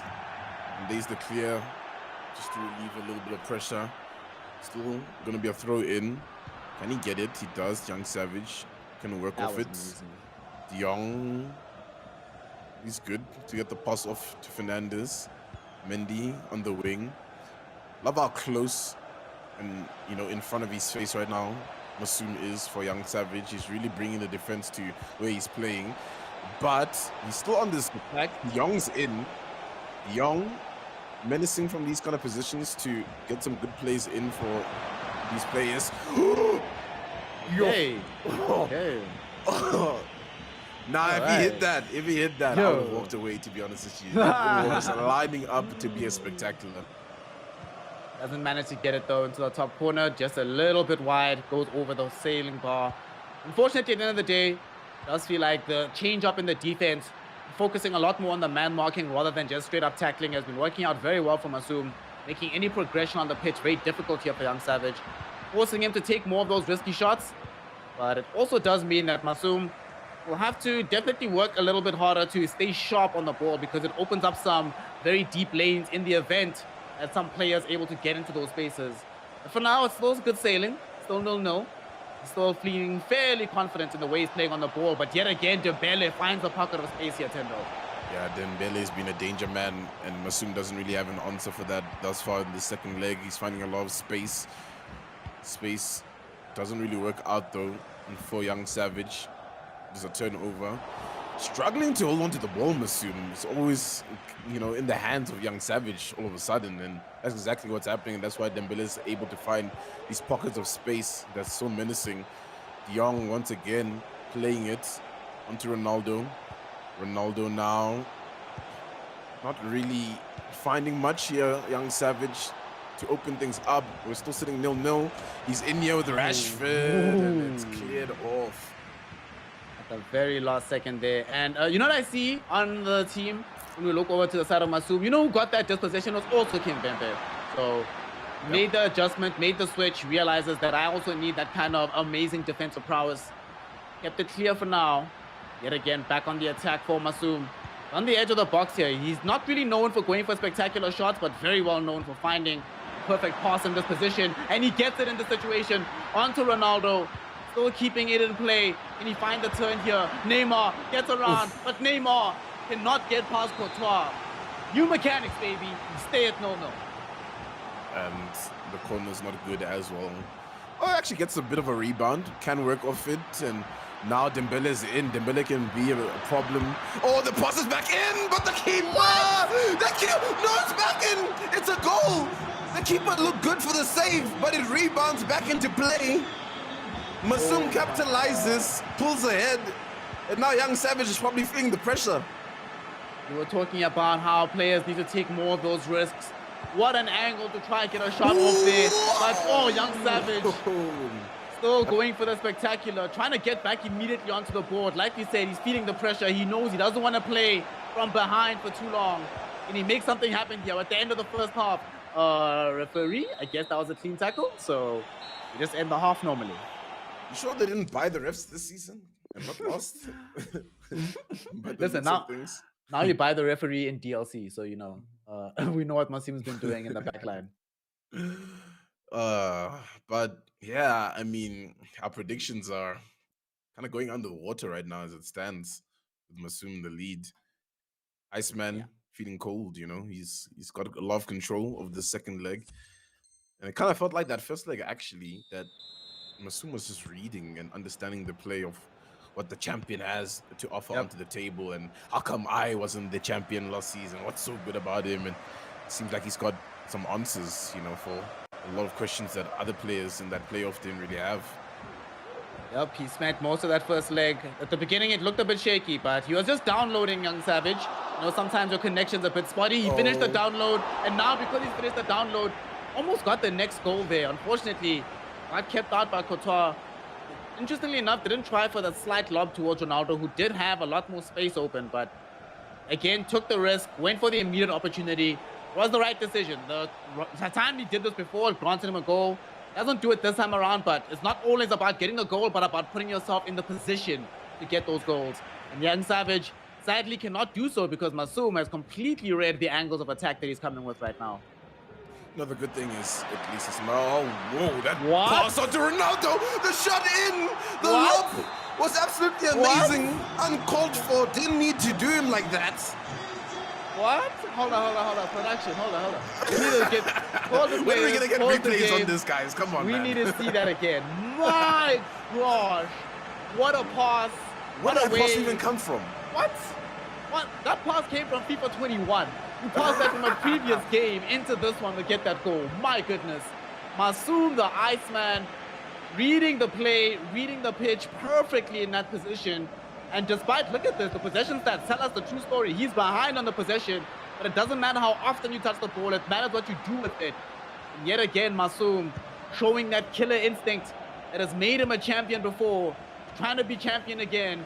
He's looking not just for the victory here, but it looks like he's going for a third goal. Ronaldo dispossessed, but still was in a very big piece of danger there. You know, I must say Masoom's definitely one of the most consistent players in the Umzansi Esports League, right? I think a lot of the other top players have these spells where they just seem so shaky and up and down. And it's quite interesting because Young Savage in the beginning of last season was one of those players where we were like, yeah, Young Savage, we'll definitely see him in the playoffs, but somewhere in the middle of the season, it looked like, oh, thank goodness, the Spider-Man goalkeeping comes through, lunges for that save. Corner can be dangerous. Before I finish this point, let's see exactly what happens. Dembele's in. The defense hasn't quite stopped this attack, and he can get the turn in, and the keeper swoops it up. But yeah, Savage, when we started the season, really only started picking things up towards the mid-season, right? In the beginning of the season, he was looking quite weak, kind of like how he's looking right now coming into the second leg, which is quite interesting, right? Because is Savage one of those players that has to keep on starting it off slowly and then, okay, at the end of the season, you're champion all of a sudden? Might just be the case that he is that kind of player. I mean, there's good precedent of that with Unfaizdd. We'll give them a bit of slack, given that this is a new game, of course, so a lot still needs to be discovered. And Masoom clearly has been off to the races with that discovery because he is understanding this game at a very high level at this point. 2-0 up, and it doesn't feel like he's poised to concede any more goals. It feels like Young Savage will keep having to try for those really special, out-of-the-box, completely out-of-nowhere types of finishes. I mean, Masoom, the player not known for doing that, has done so twice in this game, and it's getting him ahead. That's how you know how much more difficult it is to score in this game. That even the Iceman has to add as much fire as possible if he wants to get ahead. Yeah, definitely, and I mean, that's how the goals are flooding through, right? Got another little bit of that ice, but now there's an opportunity for Rashford. Rashford's on, but pushes it a little bit too much into the keeper's hands, basically. That's unfortunate. Donnarumma comes through. That's why he's top goalkeeper. That's why he's got himself a Euro. What a player. And in that situation, Young Savage must be feeling really flustered because it felt like he really was through there, but Unfortunately, it doesn't get off the perfect goal. We saw a goal yesterday from Divac in a very similar position, and he was able to get it into the back of the net. Young Savage. What? How's the keeper on that, man? I swear that shot looked like it was going straight for the back of the net. Dembele's still on it. Maybe he can make something happen, and now it's that desperation period for Young Savage, right? He's starting to shoot everything, lunge everything towards that keeper. Miramar is ready for it. And look how many players are in the box. There's nowhere for him to go, man. There's nowhere. He's shut down. 12 minutes to play for here. And he's looking to face his first loss of his season, the first game as well, and that is going to play a big part onto his mental moving forward. Savage still has 10 minutes left to try and do something special here. Can he make this happen? He's getting a run right now. Maximin, what can he make happen here? We already see Masoom starting to drag back as many players as he can. Making Young Savage visit London right now. Red buses everywhere. Just cannot get through in this area. It's so difficult for Young Savage. And he's even forced to play Frankie de Jong much higher up than he'd be otherwise comfortable with, but doesn't have really any other options. But it does leave him so much weaker, tracking back on the defense. Look how desperately he has to run right now, but he doesn't get there in time. Masoom, yet again, in on the attack. Are we going to see another insane ball here, Tendo? Yeah, Masoom's looking good, man. He's shaping up quite well, and it's that point that I brought up where Masoom seems like one of those players that doesn't mind absorbing all the pressure, because position stats definitely shows that, right? It's in favor of Young Savage, and it's really about which position is mattering more, right? And it doesn't seem like Young Savage's position really matters, but every time that we see Masoom on the ball, it looks like he's about to score, and that's kind of what's been happening in the second leg. I mean, it's almost over. Unless we see something crazy now and then something crazy straight afterwards. That's pretty much it. First loss for Young Savage. But here's Rashford. Can Rashford change the story? Gets a corner at least. Does earn the corner kick here. Oh, but gives the ball away. And worse yet, it gives the ball away to Gabby Jesus, who just came in. Fortunately for him, Gabby does give it away immediately back. But what a time to squander a ball right on a goal-scoring opportunity. Young Savage now almost certainly staring down his loss here, Tendo. Unless something magical happens, nope. Aquino says, nope. That's not happening today, good sir. Oh, man. And yeah, I think it's just the way this game was lined up. Oh, no, run. Don't do it to him. Mbappe's on it. Mbappe's running it down. Mbappe finds the cross in. The cutting cross wasn't good enough to get the goal. The keeper's there as well, but hey, he gets the win. He gets the dub. Proving lots of us wrong in the desk over here, that like, hey, we maybe should have gone for Masoom, but here we are. Right, Dr. Sid, Young Savage, season champion, falling down. I'm just saying, because, you know, you guys were, oh, Young Savage is going through, Young Savage is coming to do this, Young Savage is coming to do that. I'm like, listen, I love the kid, but, ladies and gentlemen, that action from Masoom, he held it down, and like Snare said, we definitely need a replay of that goal. The pass was amazing, crazy. 3-1 right now for against Young Savage, opening up with this loss. Masoom not only just coming through with heat at the very beginning, playing a very strong opening game, but showing that he's actually very keyed in and has a close understanding of the mechanics of the new FIFA, which is definitely going to be what carries a lot of these players forward in the opening weeks, as the game is still being figured out, experimented with, played against. Getting these kind of scorelines against defending champions not only positions you well on the leaderboard, but it makes you feel so good in your own gameplay, because you must have a very good understanding of the game to make this happen so early on. Yeah, yes, and look at that leaderboard, man. Tendo, talk us through what we're seeing here, man. Yeah, and I mean, the leaderboard shaking up just a tiny little bit, isn't it? You know, and Young Savage, look where he is, guys. That is strange to me to see Young Savage 7th coming into the first day. And Masoom sitting comfortably 3rd place, goal difference right now, you know, level with the VAG, so we'll see how that plans out throughout the rest of the season. But you gotta be feeling good if you're Masoom, taking down the champion and, you know, putting yourself up there with the VAG and the Beast. Middle of the table, you gotta go back to the drawing board this week, and bottom of the table, obviously, and be like, all right, guys, what can we change here? What can we fix up? And, you know, what can we bring into the next week or the next few fixtures at least, because we still have some games tomorrow, to just switch it up. Make sure that these players that are so dominant aren't as dominant. And Masoom's doing that, especially beating down Young Savage. Yes, and we can see that he has done that, put himself in a nice position for the rest of the tournament. But there's still a lot of FIFA to come our way. We are just starting. This is the tip of the iceberg. We have just seen the reigning champion go down in his first game to 3-1 to Masoom, and it can only get better from here on for Young Savage. I mean, it could get worse. Let me not lie. But we hope that it only gets better. Ladies and gentlemen, I want to say big thank you to Snare and Thando. We're going to be taking a break and we'll be right back with some PUBG Mobile action in the Umzansi Esports League. This is season 4. My name is Dr. Sid. Thank you guys, and I will see you after the break.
Welcome back, ladies and gentlemen, to the Umzansi Esports League. This is season 4, brought to you by Northern Gaming Africa. My name is Dr. Sid, here with Apache and Actfire. We have just had some amazing FIFA 22 action with some amazing scorelines, some upsets, some table shaking action. But we are here right now for the PUBG Mobile segment, and we had some amazing action from the teams. This is the second round, and teams are trying to get to the finals by getting some winner chicken dinners. Ladies and gentlemen, let's take a look at the schedule for the day. Yeah, let's pop over to that schedule to make sure you guys know what's going on. We've already finished our FIFA 22 segment, so it is PUBG Mobile time. And of course, that means we have our 3 maps in succession: Erangel, Sanhok, Miramar, to take our teams through all of that fun stuff, all of the trials and tribulations that they must go through in order to prove themselves and put some points on the board. And yesterday we had quite a bit of that, but not from the usual suspects. You know, we were waiting for some of those top teams from the previous round to actually, start things off strong, but it wasn't to be. We've had some other teams who've decided that they want to put some points on the board. So today we're going to have a look and see if that is going to continue to be the case or not. Because of course, we've got a whole bunch of new teams in today, and they're going to be fighting for a piece of the prize pool at the end of the road. It's all the way. Once all these rounds are finished, when we get to the finals, of course, the teams will be bouting for this particular prize pool.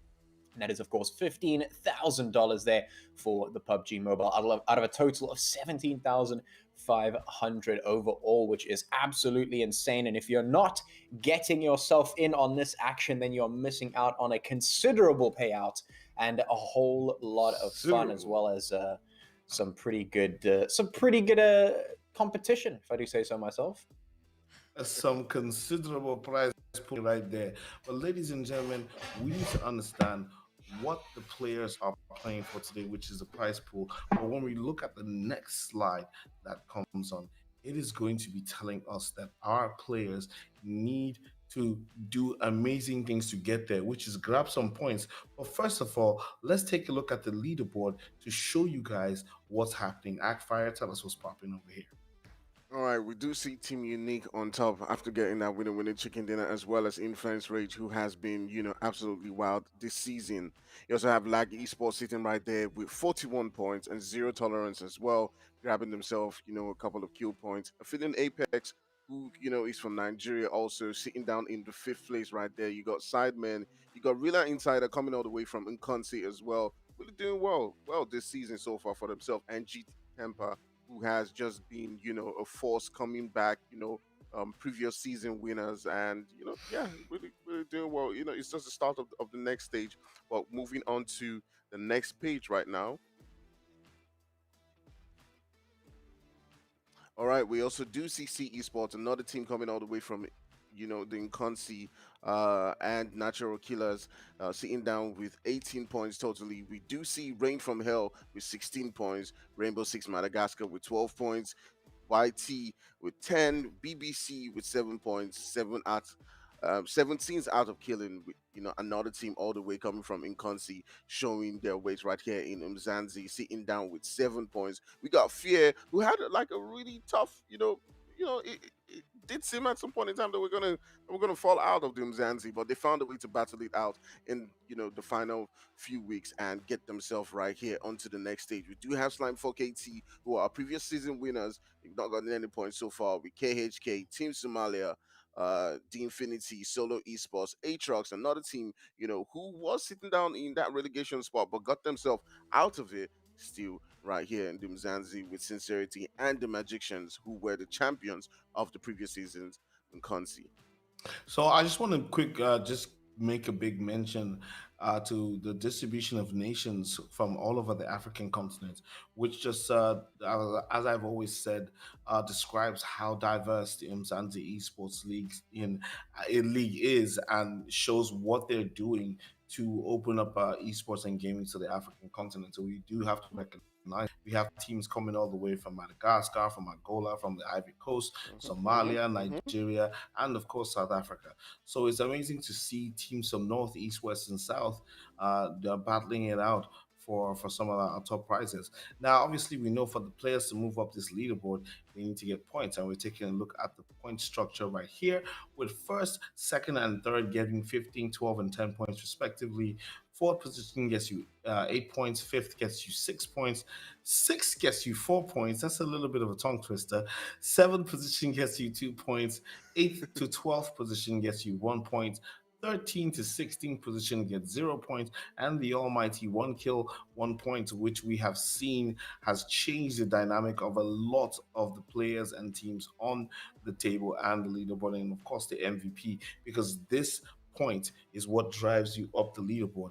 And ladies and gentlemen, people are going to be fighting for these points. I call these points chicken parts, because when you have these chicken parts and you're collecting lots of these chicken parts, your chicken dinner is gonna be very, very, very, very big. So, ladies and gentlemen, we need to take a very quick look at the teams that will be going at it today, because we have matchups between Group B and Group C. Let us see the teams that are going to be going facing each other today. Yeah, let's take a quick run through for Group B.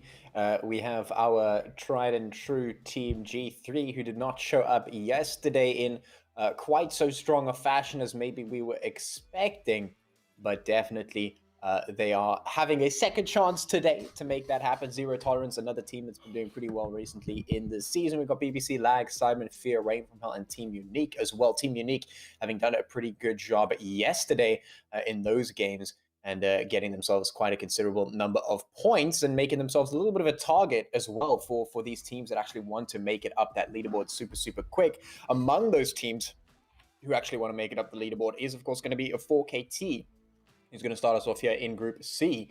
KHK, as well as Team Somalia and Solo Esports, those three teams also doing an insane amount of work in round one. Just really coming up and showing us how much damage they can do. Certainly, Team Somalia and Solo Esports, two notable teams in terms of just their performance, and KHK out of Incorsi, etc. So really been doing some great stuff to rep them. You've got the Infinity AF, ATROX, Sincerity, and the Magicians as well. The Magicians having a little bit of a stop-start kind of a season so far. Starting off strong and then kind of waning out just a little bit. So we're looking to see if they're going to get back into the action and start swinging strong in this particular round, because of course yesterday we started round 2, so everyone started with 0 points, and then they just went straight at it to get as many points on the board as possible. And right now in round number 2, it is very, very important to actually put as many points on the board as you can as quickly as possible, because of course you want to make it in to that next round, and you don't really want to be stressing yourself out. You know, we just at the end of round number 1, we had a lot of teams that were kind of hanging on at the end of relegation. They were really struggling to try and get out there. That's not a position you want to be in. Make it easy on yourself. Just put the points on like now. Yeah, and that is what we're expecting from our teams. And Tony, looking as this match is about to start, Apache has said it. Everyone needs to come out and put the points on the board like now. Which teams are you looking to come out of the gates hard, especially looking at where we are at in the group phase, and which teams need to come out and sort of dominate the field at this particular point in time? I feel like there are a couple of teams that I have in mind. KHK, the Magicians. Magicians are one of those teams who they haven't really showed themselves so far in the Umzansi. We do know that they have the firepower coming all the way from Nkonsi, but another team to look at. You can never overlook them because they're the current sitting champions. Is Slime 4KT. They always perform. They're always getting those kills. If you look at the leaderboard in the previous stage, they were on top when it came to kill points. So they're always there to perform, and they'll be looking to show themselves today. But other teams definitely look at the guys like Magicians, who will be telling themselves, hey, you know what, we didn't perform very well in the first stage. Maybe, just maybe, this is our time to shine. It is going to be somebody's time to shine today, and especially if they can bring their A game and show what they are made of. Now, we know we've seen some of the teams playing today played yesterday, if I'm not mistaken, Patchy. We had Group A versus Group B. Now we're having Group B versus Group C. Um, looking at the tables, and obviously some people already having experience and putting some points on the board in the second round. Pachi, which team specifically in this match have to literally shake off whatever jitters they had from the previous round and come at it, because some of these teams will be getting extra points and building a larger gap on that table. So we need to be cutting. So which teams do we need to cut down quickly so they don't get ahead too far? Well, I mean, right now, yesterday we were talking about how we were looking at a couple of teams that didn't really make the sort of entrance that we were expecting. Teams like, for instance, G3, though they did well. It's not like the dominance that we generally expect out of the top teams. I mean, even teams like, for instance, we were looking at. I can't remember exactly who it was yesterday, but I mean, considering there are a lot of teams that did really, really well in round one, we were expecting them to start with a bang. They didn't. So now the question is, are we going to see the same kind of a thing from our new group that's coming into play today, Group C? Because if that's the case, then 4KT, they might have a slow start, right? Not to say that that's a bad thing for them necessarily, because we have seen them literally climb from one end of the leaderboard to the other in a matter of, a week. So it's not impossible for them to get out of a bad situation. But what I really want to see from them is a little bit of a strong start. If that doesn't happen, if the other teams decide to really step it up in a big way and try and cut down the other teams, then we might continue to see teams like, for instance, Unique taking chickens, taking wins, taking points, and our normal sort of quote unquote standard teams that always make it to the top might just find themselves hovering around the middle of the leaderboard today again. Okay, cool. So, ladies and gentlemen, we are popping into Erangel for Man of the Day. This is Dr. Sid, and I will see you guys after this battle. All right, thank you so much, Dr. Sid. Let us get right into this game. It's map number 1. It's Erangel. It is round 2 of season 4. It is day number 2 as well of round 2. So we've had a little bit of a game yesterday, and if you missed that, you can go and take a look at what happened there. We saw a couple of teams stepping it up that maybe nobody expected to step up. But the question is, can they keep that ball rolling? Can they keep that momentum going? Because if they don't, then I honestly don't even know what to say about that, because then we're just going to have, a new team every week getting chickens, and everyone's just sort of going to be hovering around the same place. And that's not really what we're waiting for. We're waiting to see which of these teams is going to shine, which of them is going to, step above the rest and really take the sprint, because ultimately we're looking at the teams that stand out. That's what we want to look for, because those are the teams that we're kind of expecting to maybe be in contention for the ultimate season champion victory. Yeah, exactly. Definitely spot on. Going into this match, there are a lot of heavyweights right now in the game. You have the guys from, Magicians, you have G3, you have KHK, who are just beside each other right there in Rosehawk. You also have Slime 4KT as well, our former season champions. So coming into this game, there's a lot of eyes on these guys, but aside from them, there are a lot more teams who are just coming up all the way from Duncancy, or who are not really sitting down in those positions as well, that can find themselves performing. You also have the guys from Solo and ATROX right here, who might be getting into some action right there, as we do see High is just in another building right next to Samurai and Cole. And yeah, we might see some action coming down between them, but it does look like they're just in a standoff right here, just looking at each other. It doesn't look like Indiax has a lot in his hand just with that shotgun, so might not be making that push aggressively, but he's got himself another M16 right there. Might now be changing his mind on that earlier thought of not making that push. But I am High throwing in, I think, smokes into that direction. It does look like he just wants to leave that position and just JP. Oh, we'll see who wins out this battle, though. It looks like I Am High is going to toss himself out of the building there, and actually going to get instantly cornered by these two players, and he's going to get taken down super quick. That is just, yeah, I mean, that's inevitable. He had a good plan. He jumped out of the building as he knew they were pushing up into him, but unfortunately, when you have to 1v2 like that around a corner, not really the best position to be in. And of course, when it comes to solo esports, that's definitely not a team that you want to trifle with, because, I mean, we know them. Their reputation is, we don't even care about the chicken dinners. We're just going to get every single kill that we can find.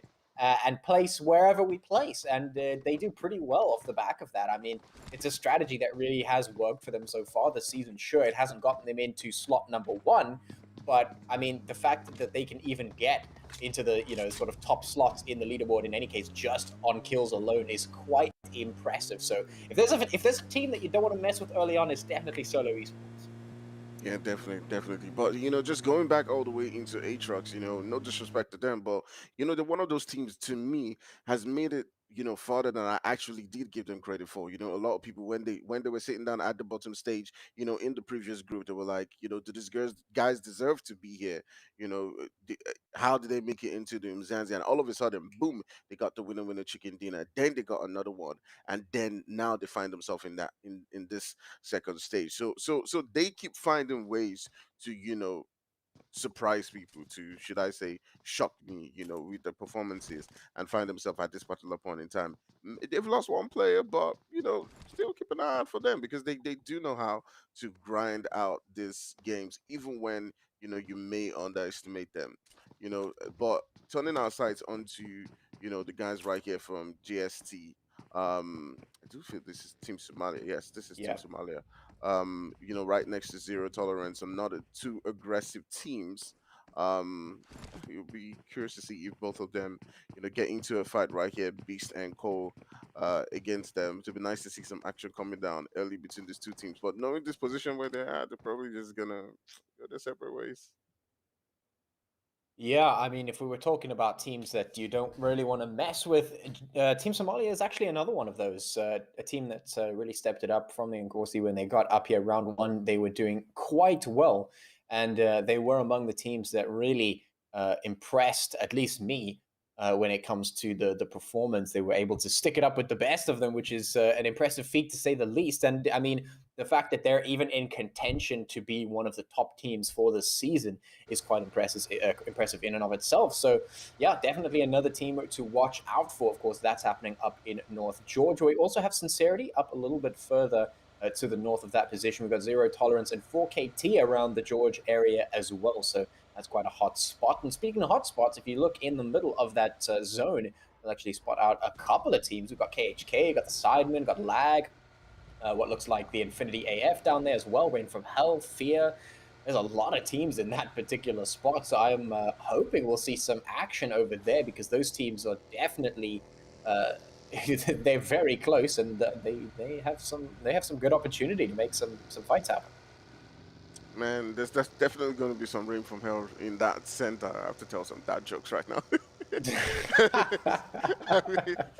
I mean, there's obviously going to be a lot of action coming down in that center, because you do see G3, KHK, and all these teams are just trying to get into that next zone. Because if you have this amount of aggressive teams in this lobby, you're definitely going to, I mean, it's not down to your play style. It's not down to how great you are as a fragger or a sniper or whatever, or your tactics. It's all down to sometimes just luck, because KHK is as good as G3, as good as 4KT.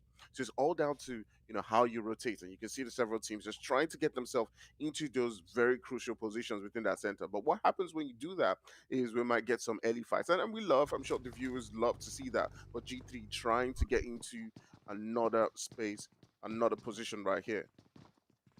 Yeah, one of the things that I really love about the tendency, especially over the last, I think, 2 or so seasons of Mzansi, is this centralization that the teams have been getting used to here. I mean, you can see it. A lot of teams will enjoy actually getting quite into the middle of the zone, quite near one another, which is actually really, really good, because, just like you mentioned, one of the big things about a game like this is the RNG factor. It is that randomness element that is very difficult sometimes to play against. You don't really know where the zone is going to go. You don't know where the flight path is going to take you. You don't know what kind of loot's going to spawn. You don't know where the zone is going to rotate next, etc., etc. So it's kind of difficult sometimes when you're playing up against those elements. And one of the things that I was very, very adamant about early on in like season 1 and even 2 was that it's very important for these teams to learn and be able to control those randomness elements and actually control the game, especially during the early phases, the early sort of phases of the game. It's very, very important to control the game as much as possible. Make sure that you're actively controlling the random elements. You could say, all right, with this, we've planned for this particular event, this flight path, we know where to go, or we know we have our secondary drop phase that we can go into here, or we can get a rotate on as early as possible. We can go here. And one of these reactions, as I mentioned, is that centralization. The teams are like, okay, cool, we've dropped. The zone has gone somewhere where we it's not close by or whatever. It doesn't matter. We've looted up. Let's get into the middle of the zone. And they get there and they're nice and close. And that opens up opportunities for kills. That opens up opportunities for eliminations. And it's great because, I mean, that's exactly what you want to do. You do not want to play with RNG unless you're trying to risk it for the biscuit or pull something off crazy. I think the standard sort of default setup should actually be, eliminate as much of that RNG as possible, get into the zone and start, getting into fights, start actually taking on a team if you think you can take them on, or get into a position where at least it's favorable, because of course one of the most strategic positions in the zone is the middle, because it's closer to any available, or any possible zone shift point. So it's a strategic advantage, it's a fighting advantage, it's eliminating random elements. It's brilliant. So I really, really like that this becomes sort of a standard thing to see. It's really great to see the teams tussle. I just kind of want to see them fight more. I know I keep saying that every time, and people are probably tired of it at this point. But I mean, it's just so much fun to see these teams going at it, rather than waiting it out, because I really love to see these teams performing at their best when, you just see that absolute brilliant aim and the ability to play around cover. And some of these players know how to matrix bullets. It's nuts. And I love it when they really just get into that sort of fighting mode. Yeah, but that definitely looks like your wish is going to be answered as GT does get into a fight with KHK, and that was bound to happen because the two of them were sort of like working with the same strategies right there. We do see one of the guys from KHK getting taken down. They came in with a 3-man squad. Pennywise is down. One of the players from G3 is also down as well, but he's getting revived most likely, and I'm not sure if they're going to make the push or just keep things at that distance. But G3 is sort of like in between two teams, in between KHK and Lag as well, and this is really dangerous for them because if the guys from Lag do push into them and do get a couple of knocks, the guys from KHK might just decide to get a third party onto them and make that push and just clean the entire team at the end of the day. So let's just wait and see how it does play out, because I do know the guys from KHK, Luis and Co, do love situations like this where they just watch you take this fight. They just watch you get a couple of knocks. You can see Tomac right there just trying to get that retreat, and it's really difficult at this point in time. I mean, how do you think this one's gonna play out? Just being in between the two. But I see KHK leaving, so that may be some. Yeah, that may be some saving grace for them. Can I just point out that Tomac literally just watched 2 grenades almost kill him in the face? Like, one of them just flew straight over his head. He was like, oh hell. And he just runs away and sees another one heading straight for where he just was. So he has dodged death's door by a few centimeters for sure. But yes, it is quite lucky for them that they are in a little bit less of a pressured position now that KHK has pulled back just slightly. Lag still on the one side, but it looks like G3 is still managing to at least take the fights here. They've managed to stay alive using very minimal amounts of cover, which, I mean, is typical G3 fashion. You give them a rock and they'll still be alive till the end of the flipping game. So there's no surprise on that front. It looks like zero tolerance down there in that is zero tolerance skills down in the compound. They've smoked themselves out just to try and get away from Gunner, but he's just quite happy to put the shots through the smoke, which is good, because that shows that he knows, he's got that awareness, and he knows that he can put the damage through in any case, and he's done a pretty good job at doing that. G3 feeling the pressure a little bit, so they're going to be heading into the vehicles, and just in the nick of time too, because that blue zone is about to close up as well. Let's have a look and see where it goes. Ooh, that's an interesting shift all the way down to the southeast, a lot of which is river. G3 now pushing up onto zero tolerance. They're ready to take this fight, and indeed it looks like they're just going to be winning it out, pushing straight up to zero tolerance, knocking every single player, it seems. I don't think there's a single player on zero tolerance that is currently in a position to repel this attack. And there comes the thirst, and this should be the final thirst here onto Vibes, as G3 has successfully pushed onto that compound. So yeah, G3 just doing what they do. Maybe this is their time of redemption here, and it looks like the final zero tolerance player is not in any position really to fight back. He's got a DP in hand, but not too much to fight against the likes of G3, who is have all of their players up at the moment. He's got a couple of haystacks to work with, which is not the best. So unfortunately, he's just going to have to rotate away and get as far away as possible, which That's what you got to do. With that zone shift, though, things are about to be very interesting because that is a tough zone to be in. Man, this zone just shifting really hard all the way towards that, southeastern region. ATROX still in the zone, KHK as well. They put out of the fight initially with G3 and got themselves into a good position right there. Now, several of these teams who did seem like they had a central position now have to move as well. And sometimes the zone's just like that. Oh, see that nade coming in from Sincerity and just taking out the guys from Infinity. Oof. Really hard one right there. But yeah, just talking about going back into the zone right there, you do see Solo sitting quite comfortably in that center. So sometimes the strategies that these teams do, sitting down in the center, sometimes it doesn't just work out. Just a while back we saw KHK, like Esports, G3 sitting down in that center, and all of a sudden they shift and they're not in it anymore. So yeah, sometimes it's just like that. But speaking about the zones and rotations, another team we've seen, personally, I've watched them, for many seasons, is 4KT. They used to be one of those teams who would, land in Pochinki in previous seasons and just hold that center. It does seem like coming in, from last season into this season, they've changed the strategy a bit. They're pretty much just edging it right now and coming in into, into the edges and fighting along those lines and just getting into those third party fights. What do you think it is for you with that change in strategy as compared to the way they used to play, before in previous seasons?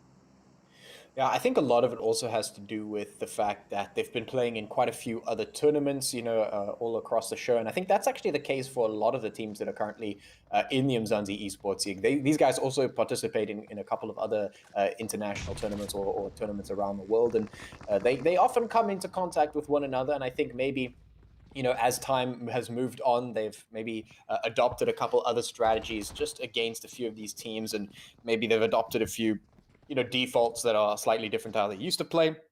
I'm not too sure if their roster has changed. I think it might have shifted just a little bit since the previous season, so that might also explain quite a bit of the preferences and the strat book changes.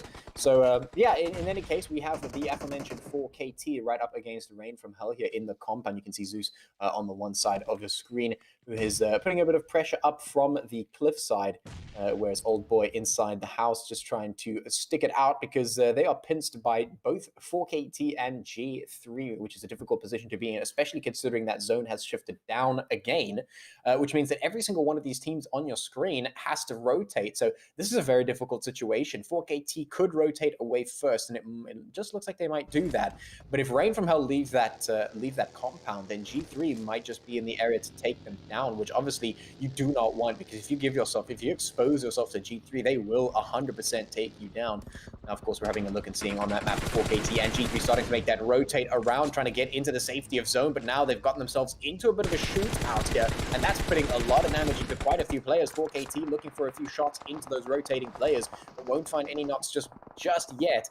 Those HP bars are looking absolutely low right now. You can see 4KT has decided to hole up in another compound just to try and stay alive as the rest of the teams make the rotate. But now with the blue zone on the move, it's looking a bit ominous. That thing does quite a bit of damage. Now, only 4 zones deep, so not as much as it could be doing, but seriously, not something to trifle with at the moment. G3 taking a little bit of damage, and so is everyone else. Their lag, I think, losing quite a few players there as they try and make it on in. BBC taking a fight against Team Somalia, who's seeing the brunt end of that. Things not going too well for Rain from Hell either, as KHK is rolling up from the east. Things are turning up in a big way because maybe even more than half of this zone is currently water right now, which is unplayable for the most part, and these teams are just squished up against the shoreline.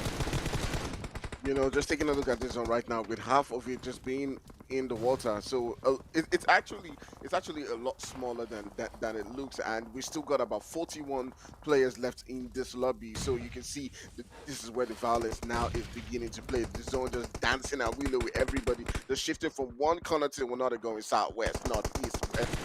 While it's just while it's just rotating. And now you can now begin to see the consequence of that as several different teams are just putting in shots upon shots into themselves. You have the guys from Sincerity and G3 just going at each other. You can see Iki just trying to get a precise nade onto that position where G3 is, that nade not being able to connect at that particular point in time. So the retaliation probably coming in from Burden right there. They're down to 3 players. I'm going to be curious to see who actually does win this one. Really is down. Burden looks to, try to look for where Inky's position is at that particular moment, but can't find him with all the smoke around. So maybe that revive will be able to come through. You do see some players just staying right there in the water. So it's really tough, man. It's really tough.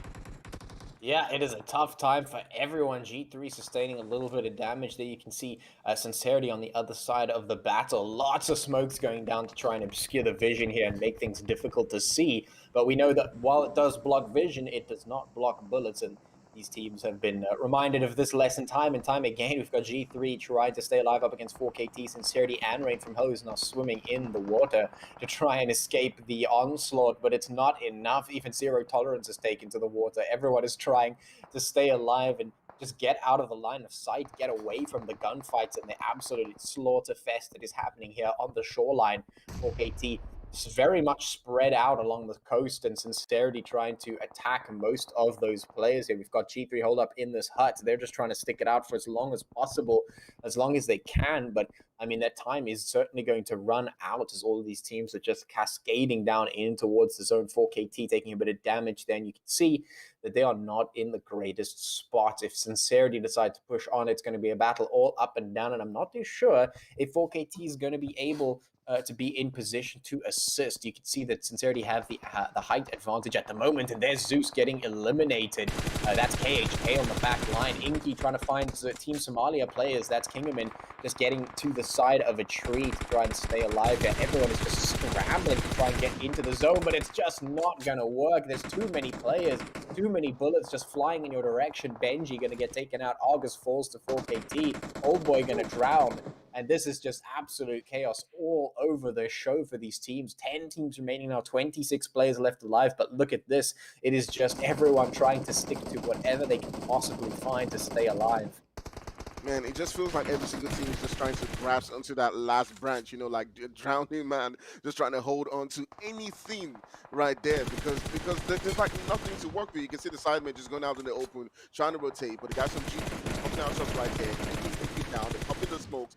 There's just really nothing to work with right here. Everywhere is just open or either in the water right there. So it's just down to just decision making when it came to rotations from the guys from Sincerity and G3 to get into those positions where they are right now. And a lot of all these other teams are just struggling. But you can see Fear does have a position that may just somehow work for them. But one of the players right there from Sincerity getting knocked down. You can see 4KT pushing onto that position and taking down another player right here. So Sincerity now is in a whole lot of trouble as 4KT does come in, but one of the players does get a knock. 9 and 5 is the only one left for 4KT now, and a third party coming in on that one and taking them down. But 4KT doing the damage that we do know from them onto the guys from Sincerity, taking down 2 players right there, and Sincerity is now down to just the last player. It's violence upon violence coming down from every single corner, and we still got the guys, the magicians in this game.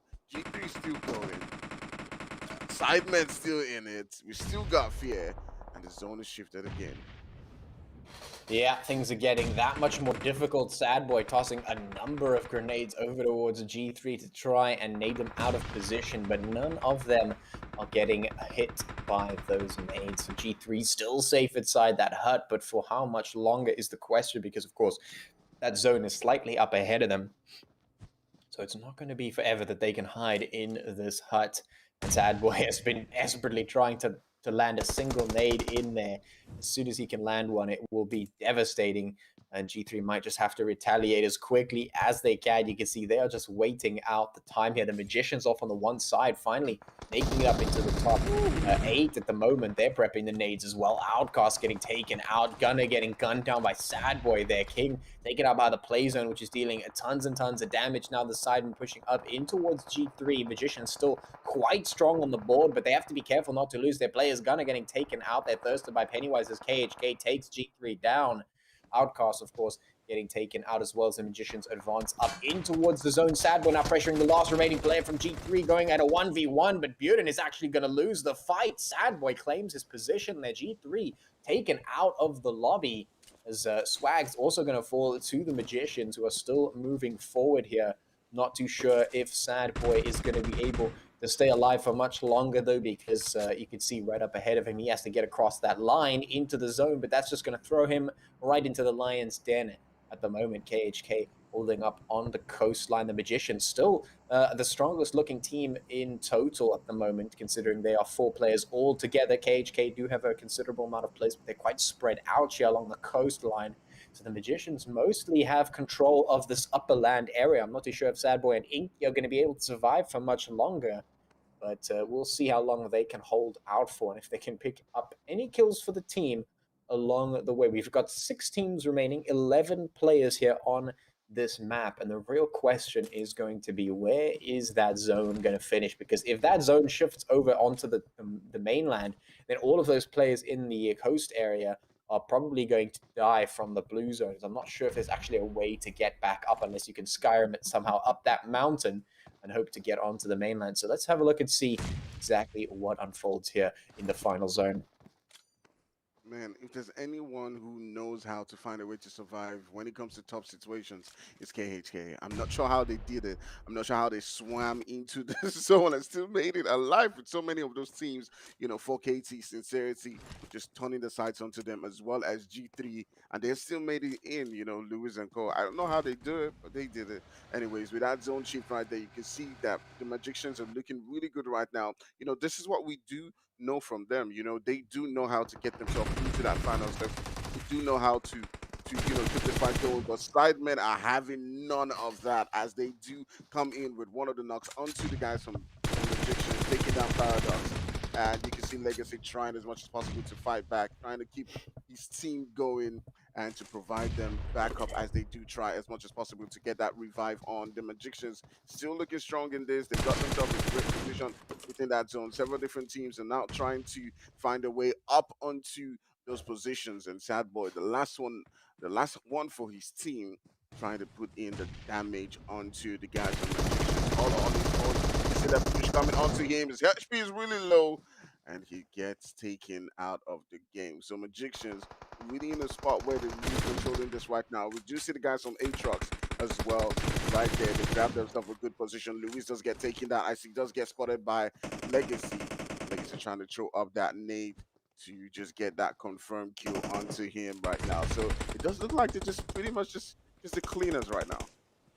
Yeah, I mean, that is exactly what is going on right now. The Magicians going in for the cleanup, and indeed, down goes Pennywise as Legacy wins that battle out. The nades getting tossed down, the Molotovs going in. Everyone is now under pressure, but it's the Magicians who really are on the cleanup duty, and they're just picking off player after player after player as that blue zone slowly creeps on in and does the damage as the rest of the KHK getting taken out one by one. The Magicians have done a pretty good job of taking out these players, and now it's up to Dead to try and do something here, but I don't think there is really much he can do. I mean, the Magicians have really come into an impressive victory here, or at least what should be a victory here, unless the Dead can do something crazy. I'm not too sure if that's possible in a 1v4 situation. It's going to be an incredible 1v4 if it does happen, but if it doesn't happen, then we're going to have the Magicians taking a very nice chicken dinner and certainly stepping up in a big way here. The pan actually in the hands of Legacy. He's going to go for it, but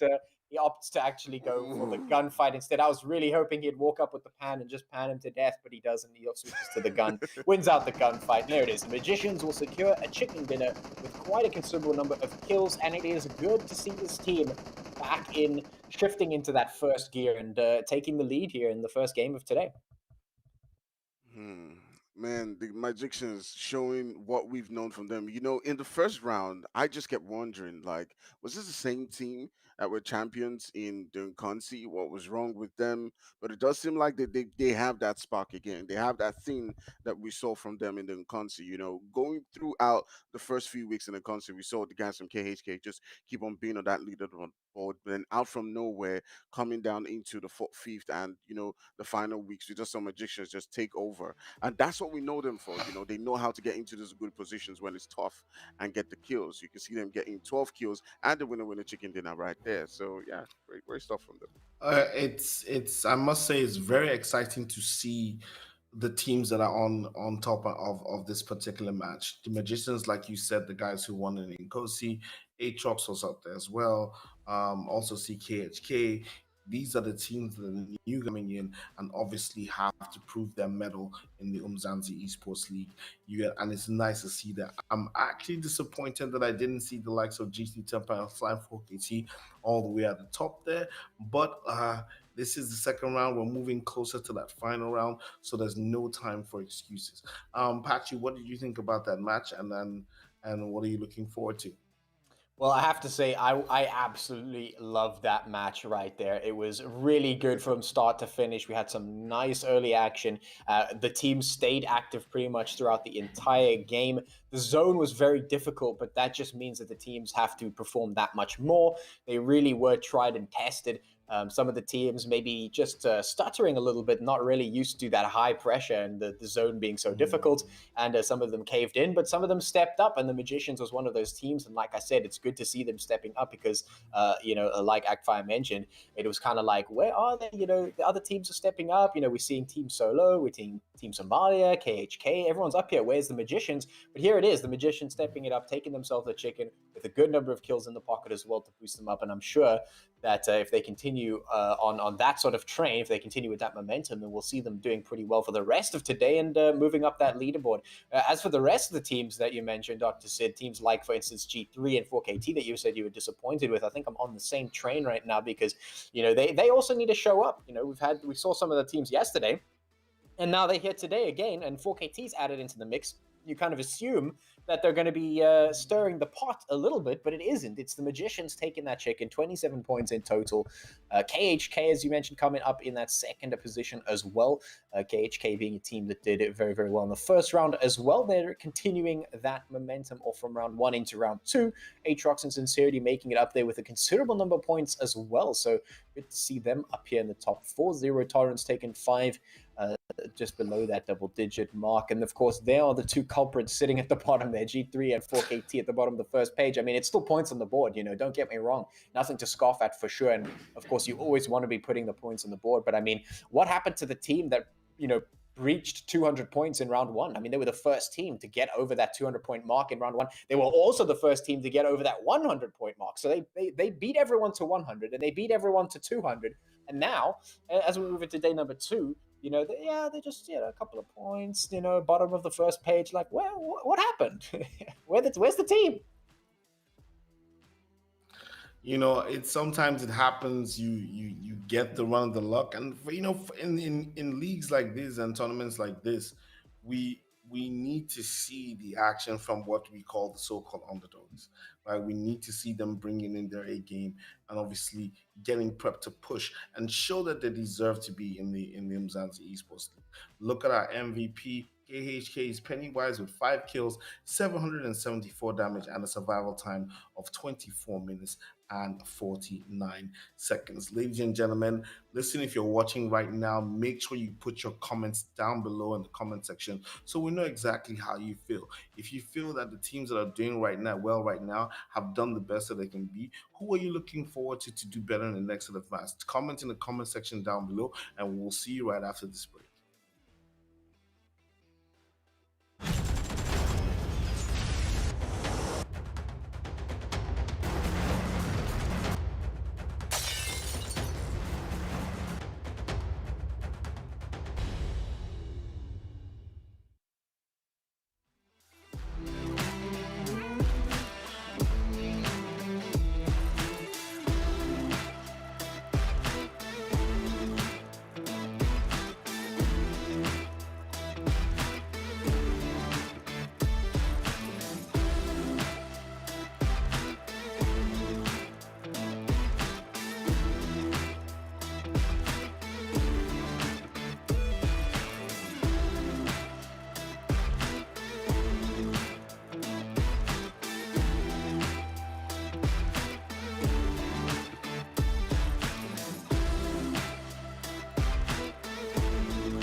Ladies and gentlemen, welcome back to the Umzansi Esports League. This is Dr. Sid here with Patchy and Agfire. We just had an amazing game one of today. Erangel was lit. We had magicians come through with the winner chicken dinner with ATROX, KHK, and other teams not too far behind. The table is looking very, very interesting. But first of all, let's take a look at the standings of the last map. Yeah, just jumping into it. It's a little bit of an interesting situation. The Magicians stepping it up in a big way, picking up 27 kills for that one and showing us that they are still a team that we should have on our radar. Of course, the likes of KHK still coming in those top spots and making sure that they are advancing themselves up that leaderboard. The teams that we were looking forward to seeing and haven't really given us the show that we've been waiting for just yet is of course that that team down there from G3 and Slime 4KT. Now they did pick up a couple of points, but we know that they are capable of so much more than that, and we certainly want to see them do what we know they can do. So maybe Sanhok will be the time where they do that, or perhaps it won't be, because Sanhok is a map for upsets, and we might just be seeing the likes of Team Somalia or Team Solar Esports or any other one of these teams really take a chicken dinner here. It's up in the air at this point, and it's open and up for grabs. So any one of these teams could make it happen. But which of the teams is going to be able to cope with the pressure? Because it seems like in map number one, we had some serious moving from these teams. They really got into action super quickly. They got things going, and they were really just jumping into it straight from the get-go. And if that's what they do on Sanhok as well, then we are in for quite a treat, and I have no idea who's going to take the win. So, nice one there, because I was going to come to you to ask you who you thought was going to take it, but you just put your official disclaimer before I could actually ask my question. Well done, Bachi. So the ball is definitely in your court, Tony. Tony, I mean, it is Sanhok, it is the CQC battles, it is teams going at each other right from the get go. And obviously, if they don't do that right from the beginning, then we have those exciting finales where it's like so many teams in one very, very, very small space. What are we looking forward to on this map? I mean, I'm not sure who's gonna win, but one thing I can tell you is that this is the kind of games that KHK does relish. You know, they're always looking to grab a lot of points from Sanhok games. We've seen a lot of times when they do get a couple of kills, and then going into the final circle, Luis is going on with his huge strategy, and just finding himself grabbing a second spot, a third spot, just getting those extra points because they're a team that knows how to be on top of the leaderboard even without winning, getting the chicken. I know you love the chicken, but still, even without the chicken, they do know how to get themselves, a good spot. So yeah, that's something I'll be watching out for. But there are also other teams like G3 and 4KT who didn't have a good performance in that first game, who'll be looking to this game and saying, hey, you know what? We can grab the winner chicken dinner here and do a lot better. So, as a very famous Nigerian boxer said one time, you know, I'm getting better, I'm getting better, I'm stepping up to step up to step up. You know what I'm saying? And we need these teams to step up in this particular match. Slime 4KT, G3 Temper definitely need to step up to get better, to get into the next round, because you can't just win the winner chicken dinner or be part of that prize pool in this particular round. It is all about qualification for the next round. So we're definitely looking forward to an upgraded performance from the likes of GT Temper and, of course, Slime 4KT. But other teams like Fear and obviously Magicians can also keep the trend and either do better or stay worse than they already are. Anyways, ladies and gentlemen, the map is about to start. I will leave you in the very, very capable hands of Pachi and Tony as they talk you through all the action. See you after the match. All right, there it is. Thank you so much, Dr. Zid. Map number 2. It is going to be Sanhok, and we do have a very western flight path going from south all the way up to north. I've got our teams dropping in on to this map, which is nice and small, and hopefully is going to encourage quite a bit of action. But speaking of teams stepping it up, I mean, there's always the argument that, because it is still round 2, they don't actually have to put 100% performance on the board, which is true. I mean, our top teams don't necessarily need to overperform here, but I mean, surely, even if you were to give 50%, I mean, you would still be destroying these lobbies. I mean, surely, I mean, we've seen like 4KT and G3 picking up 200 points, very quickly throughout the first round. I mean, surely we expect them to at least be making considerable moves, in round number two, and at least pick up a chicken dinner somewhere. So, I mean, the question is, are we going to be seeing one of those teams like G3, like 4KT? Are we going to be seeing them picking up a chicken dinner at any point today? Or is it just going to be another team every single time? I think we're probably going to see them step it up because they do. I mean, there's something we got to talk about. Even though this is a second round and it doesn't really, they can just qualify and do well in the final. In the final round, and that's all fair and good. When you talk about previous seasons, there's something unique about this season and the teams that have come up. The teams who've come up now are not just trying to just sit back and relax and just let you guys be the champions as you've been over in previous seasons. They're gunning for the top. The KHKs, the Magicians, the ATROX and Co.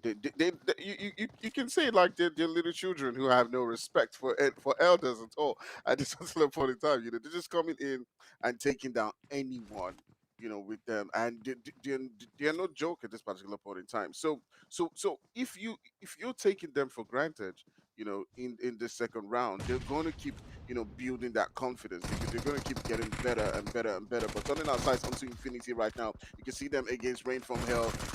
They do get one knock, but the retaliation does come in. The revive probably is going to come down from one of the players right there from Rain from Hell onto his teammate as Argos does try to keep watch right there. You can see Atrox not too far away from them as well, can get into that third party. But Infinity losing one player right there, and Lucas and Cole have got to find a way to get back into this one. Yeah, I'm not too sure why the Infinity AF decided to go for that fight there. They were definitely not in any position to take it. I mean, we saw one of their players way too far up, and then they got instantly thirsted. There was no assistance from the rest of the team because they were a little bit further back. So they definitely weren't in any position to take a fight. And when it comes to Team Somalia, certainly not in any position to do any considerable damage to them. And now they're facing the brunt of those consequences here, as they are putting a few shots across the board. We'll have a look and see if they can make it happen. There's zero tolerance, not finding what they're looking for. Kingerman just putting the damage in here. You can already see that these teams are deciding to step it up nice and quick, which is really, really good to see again. Starting the match off on a quite high pace, quite a big tempo going on here, which is great to see. Beast actually going to be moving up with the shotgun nice and quickly. He's already gotten a knock on towards Skidu there. The thirst comes through as well. Kingerman now pressurizing Vortex and Vibes and pushing up on their location. See if he can pick up another quick kill. Vibes coming all around, but Kingerman, I mean, look at this, bobbing and weaving, putting some damage in. He gets taken down quite low, but he's still alive here. Beast getting hit by Vortex. As Team Somalia, they came up on the attack, but now they find themselves on the back foot, and Kingerman, he's low on HP. He has to get back up there as quickly as he can. Otherwise, Team Somalia might just be going straight out. Benji getting thirsty. He has Vibes and Vortex have absolutely defended this location very, very well. Kingerman now, a lot of work to do, and I'm not sure if it's going to be enough. He's jumping around looking for this final kill here, but he hasn't found it. Instantly getting taken out, and that's the end of Team Somalia. Man, this was definitely not the turnout I was expecting. As they were making that push, they had already gotten 2 kills, 2 knocks, and 2 confirms onto the guys from Zero Tolerance. But just turning things around right there, Vortex and his partner were able to change the outcome of that particular fight right there. But now turning our sights onto Infinity, who lost one player in initially right there against Rain from Hell. They're still trying as much as possible to keep this battle going. You have Lucas and Amo. I'm not sure if he's lost another player. No. It's just the one player they lost in the beginning. So you can see the guys from Rain from Hell just trying as much as possible to circle around them and make that push. So are we gonna have like a clean wipe against the guys from Infinity? Or is the Infinity just the same way as Zero Tolerance going to turn things around. Onto the guys from Ring from Hell. You can see Old Boy is trying to find those angles right there, trying to get a knock onto them. But Lucas does have a good side onto him. If he does try to make a crossing onto that road, might just be able to get a knock onto him. Yeah, Lucas with a pretty good position up here. He's been keeping his eye on towards Old Boy and just pinning him down behind that wall, making sure that he can't move anywhere. And Rain from Hell desperately trying to get themselves an angle in towards Infinity AF, but right now these teams have been going at it since the beginning of this match, and of course they are still fighting. Nobody has won decisively just yet, but certainly Rain from Hell is looking for something. You can see they are moving forward bit by bit, looking for a potential angle. Neon trying to cross there around for that half wall and maybe getting a quick angle in on them. But right now, nobody is committing to the full push just yet. They realize that, if they do so, it might just be the end for them. Team Somalia faced the same fate, and I'm not too sure if they want to join them all too quickly just yet. So they are just going to be seeing what they could see. Sleepy, in the meantime, getting taken out there by Fantasy. As Rain from Hell still waiting to see if they can push up on Influence, or Infinity AF, should I say, who will hold up here in the compound with them. The rest of the teams, of course, moving around the map, and really nothing too crazy besides these two fights that have happened here off the back. It looks like this one isn't progressing too quickly either, but maybe Rain from Hell will finally find that flank angle that they have been looking for. You can see Neon and Argus have decided to go around the edge, but are they going to pick up the confidence to make it all the way around? There they go. Argus and Neon now on the move, trying to push around from the side. Old Boy flanking from the front, or at least from the other side of the compound there. Up they come now, taking a little bit of damage from Kato there, who's holding them down in that particular house. Flames coming in, but he dashes out just in the nick of time to try and get another angle, but instantly taken down as he comes around. Now Infinity AF is coming around with that shot. Ammo doing the damage, and they have just been absolutely shut down. Rain from Hell's plans have been tossed into the trash by Infinity AF. And, it looks like the end of it for Rain from Hell, unless Old Boy can figure something out up against Lucas here. But it's quite a tall order for him to do. So you can see he's now moving in the top right there, pushing up in towards the place, but he is just too far. I think he has to get out of here, and I think he knows it. Neon, the last one, should be able to get thirsted pretty quickly off the back of this. So a very unsuccessful attack from Rain from Hell. They tried to get something going. They tried to get a flank on, but they got shut down really quickly. I think today is just a day for comebacks. I'm not really sure what it is, but the spirit of comebacks are just reigning here right now, because it just seems like teams are just fighting their way through out circumstances. But taking a look at that map right there, while that last player is just trying to get away, we can see G3 is down in a good spot in that center, but now seeing some fights coming down between G3. You've got two players now, and it's now just left to Gunner and Tomac to try to find a way to fight it out for the team. You'll see if those revives will be able to come through, but Gunner has, just staying outside the building, might be able to provide some cover for his team if they do make that push onto that position. So hopefully the revive onto 6 God and Burden will be coming to as Lag, Fantasy, and Cole are trying to make that push onto that position where Tomac is. It does look like one of the revives come up onto 6 God and now trying to make that revive onto Burden. He can now be trying as much as possible to heal himself up.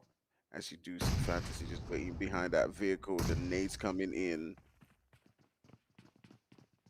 And oof, how do you think this one's gonna go, Fachi? I'm just like, who's gonna get the knock? Are we gonna see the comeback? I mean, at this point in time, who knows? G3, maybe they outshare and we think they're gonna absolutely destroy, and then suddenly Fantasy gets a 1v3. Maybe, who knows? I mean, at this point, anything could happen, because like you said, this is maybe a little bit of a time for comebacks here in the kill feed. We can see Sincerity going up against 4KT. Their Fantasy making a bit of a bunny hop in towards the building. Bad Karma gonna get taken out by Inky.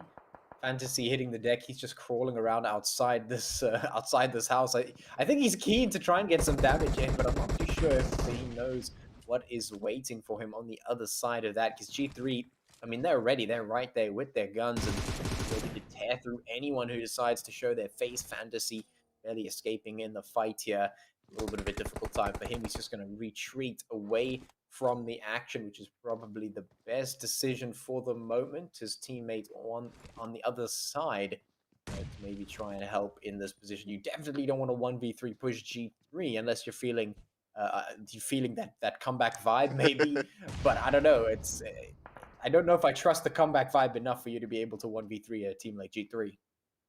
Man, that's definitely going to be tough.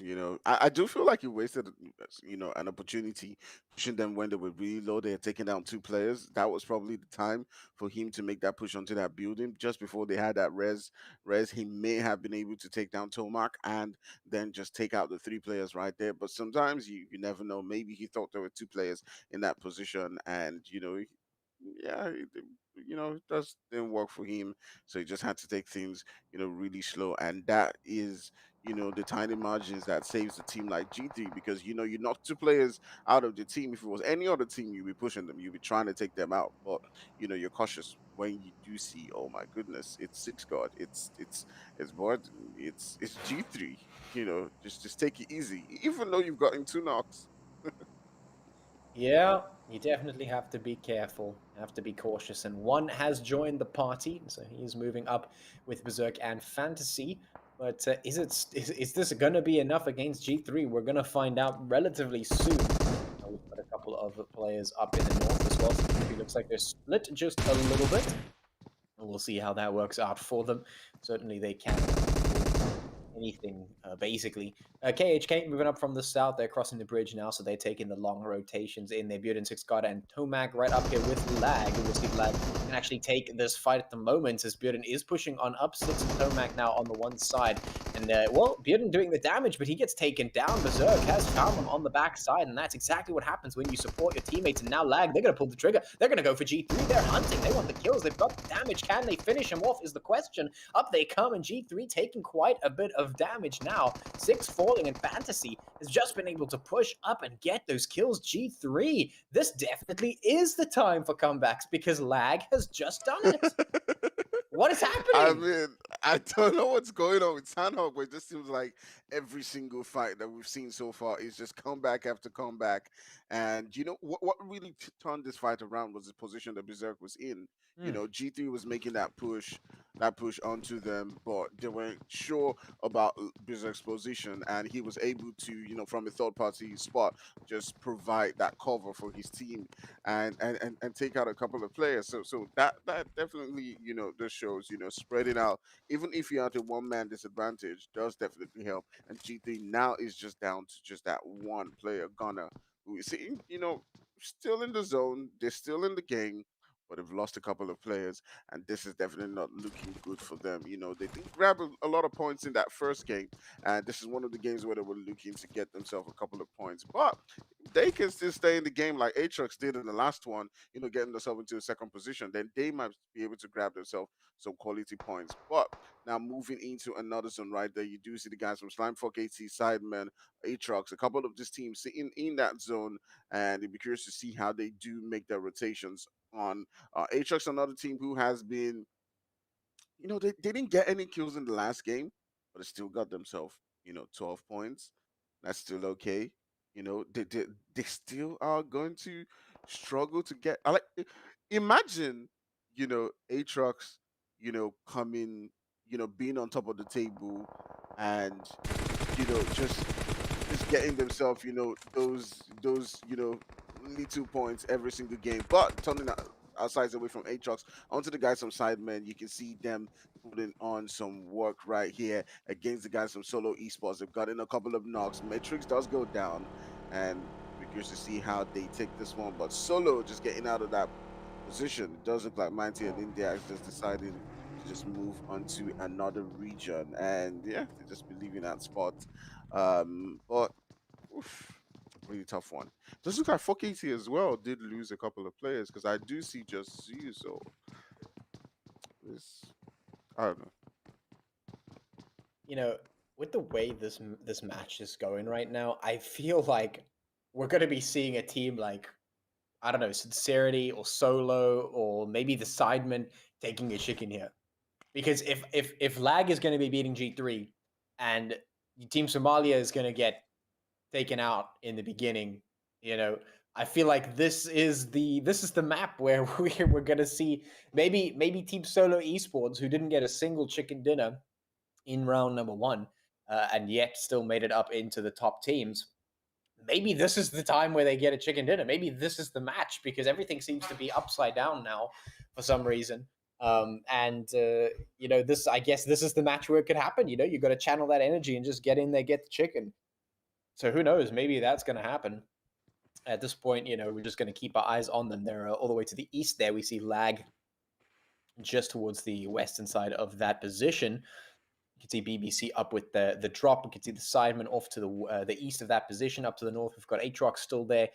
Over in Hatin, we've still got Infinity AF. We've got Rain from Hell as well. Sincerity all the way in the west. And KHK finally joining the party. They've made the very long rotate. They've been playing the long game here, making those delayed rotations and getting in a little bit late so that they can avoid most of the fighting. And it's been working out pretty well for them. They've managed to not go out super early just yet, but there's still plenty of teams and players remaining on this map. As you mentioned, 4KT having lost quite a number of players there. Zeus sitting in the compound just ahead of the Magicians.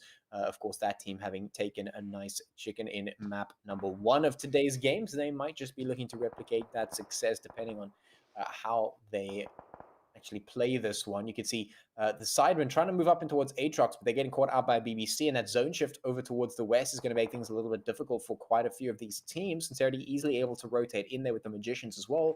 4KT can stay in place. Infinity AF and Rain from Hell can do the same.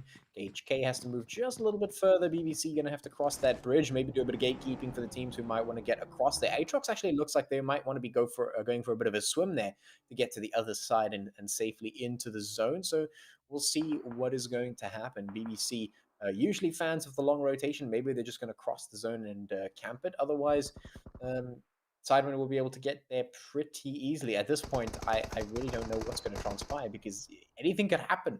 Anything. Yeah. Anything can happen at this particular point in time. All these teams are trying as much as possible to fight it out. Also, BBC, one of those teams, is hopping onto the McLaren right now, trying to find a way into that zone. They're pretty much just going to drive it into the water. Wait, is that guy actually driving? I was gonna ask myself, for that moment, like That's okay, like a 50 okay, patchy points move right there. okay. That was like driving on the water. Okay.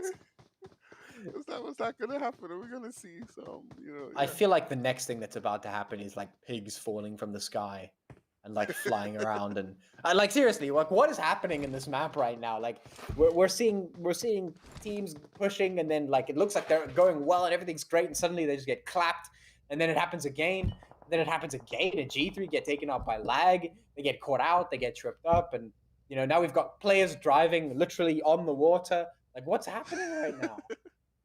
Man, it's really, really crazy. But we do see Sincerity right next to KHK, Louise, and June Boy. June Boy does look like he's down to 1 HP. He does get knocked.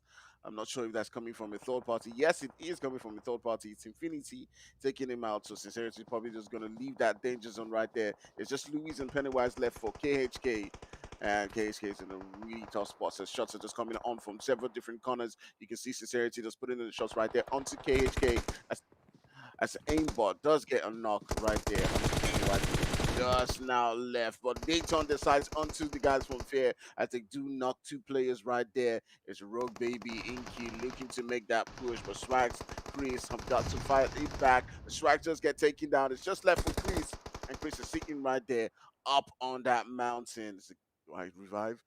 Do I revive? Do I have enough time to get this revive on? Yes. Let me try to make it. He's praying to God. Is Sincerity gonna push? Are they gonna make this push? God, do I have enough time? It's pretty much the thoughts going through his mind right now. But yes, he does have enough time to get that revive going down. He's gonna try to get another revive right now. The guys from Sincerity just holding it back, getting their heels, throwing the projectiles onto their position. But that does give Fear enough time to get those heels on. They've lost 1 player, 1 confirmation. It has been done, but because Sincerity didn't push on to finish this one, they've gotten themselves back up. Yeah, the fight continues here. Sincerity attempt to push up in towards Fear in the kill feed. The Magician's going up against Solo. Diags is going to get taken out there. Sincerity unsure of whether to push up or retreat. And Rogue right up here on the apex of this cliff. Wait and see if Fear are going to push up in their direction. Berserk putting shots in towards Sleepy and the rest of the team from the Sidemen. Now, I'm not sure if they're going to be able to survive this one. Or is that zero tolerance? I can't actually see. No, that is the Sidemen there. They're putting the shots over here towards Sleepy. The damage is being done here. Berserk just holding the cliff side and is doing pretty well with it. Lots of shots coming in there. Rogue going to get taken down. Inky as well. Sincerity getting eliminated one by one as they get taken out there. Inky, of course, on the backside there. Willie trying to escape the blue zone, but no, has to jump down the cliff and oh, that's a tragic way to get taken out there. I'm not sure if he's going to be able to survive that one. He's going to be jumping down the cliff, and there it is, instantly getting Oh downed by my. the drop.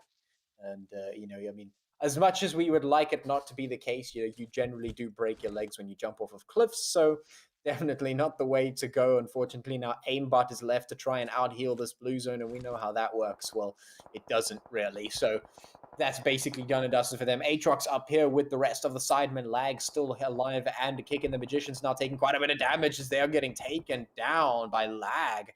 Rides now just right at the back and unsure how to approach the situation. It looks like we might just have a team like ATROX taking a chicken here at this point because why not? Why not? Just seeing all these teams, I do love Sincerity, coming on from previous seasons, but that decision not to push Fear in that particular moment was probably what changed the outcome for them in this particular game. Because they could have taken the position from Fear and moved on. But Yeah. turning our sights onto Aatrox, one of the teams who has just been rejuvenated in the second round, they always have been finding ways to get themselves into that top five. You can see them now making that push onto Lag. They've gotten a couple of confirms right there, gotten a couple of kills. They can now push onto Berserk and want to get that particular finish onto them. And you can see right there a team like Lag just running away, just trying as much as possible to stay alive here. And Aatrox is on the hunt. You can see Beacon, Soho, and the rest trying to make that push. And they do get another knock right there onto Berserk, and Lag just hanging on for their dear life as one is pretty much down to 10% HP, trying to get those heals. But Soho does make that jump, and he does still get taken down. One doing the work right here and taking down two players from Aatrox, but the third party coming in and taking him out of the game.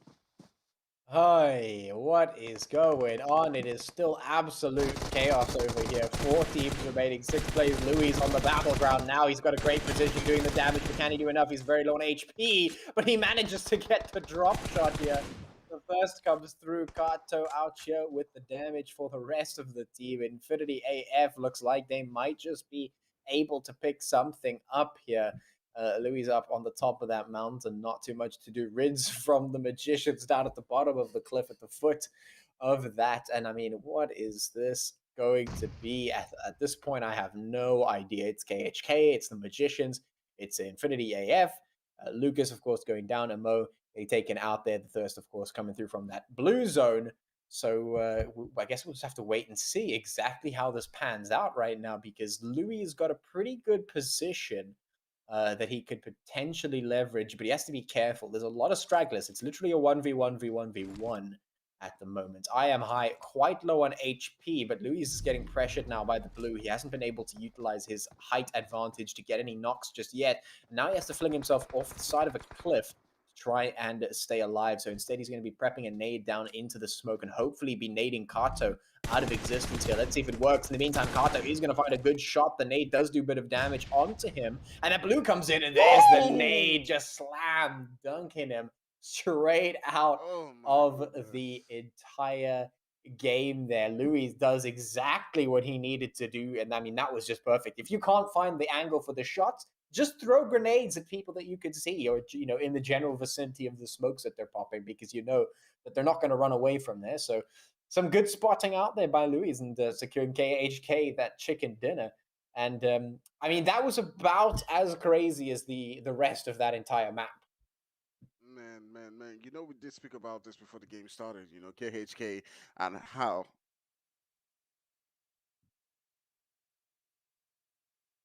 areas, but KHK coming away with the winner chicken dinner and racking up the points. I can't wait to see what the standings of this map is going to look like and how it's going to affect the overall standings. But that in total was an amazing game to watch. Tony, what are your highlights from that particular map? It's definitely how KHK, finds a way to get that win, even when it did look like they were on the back foot.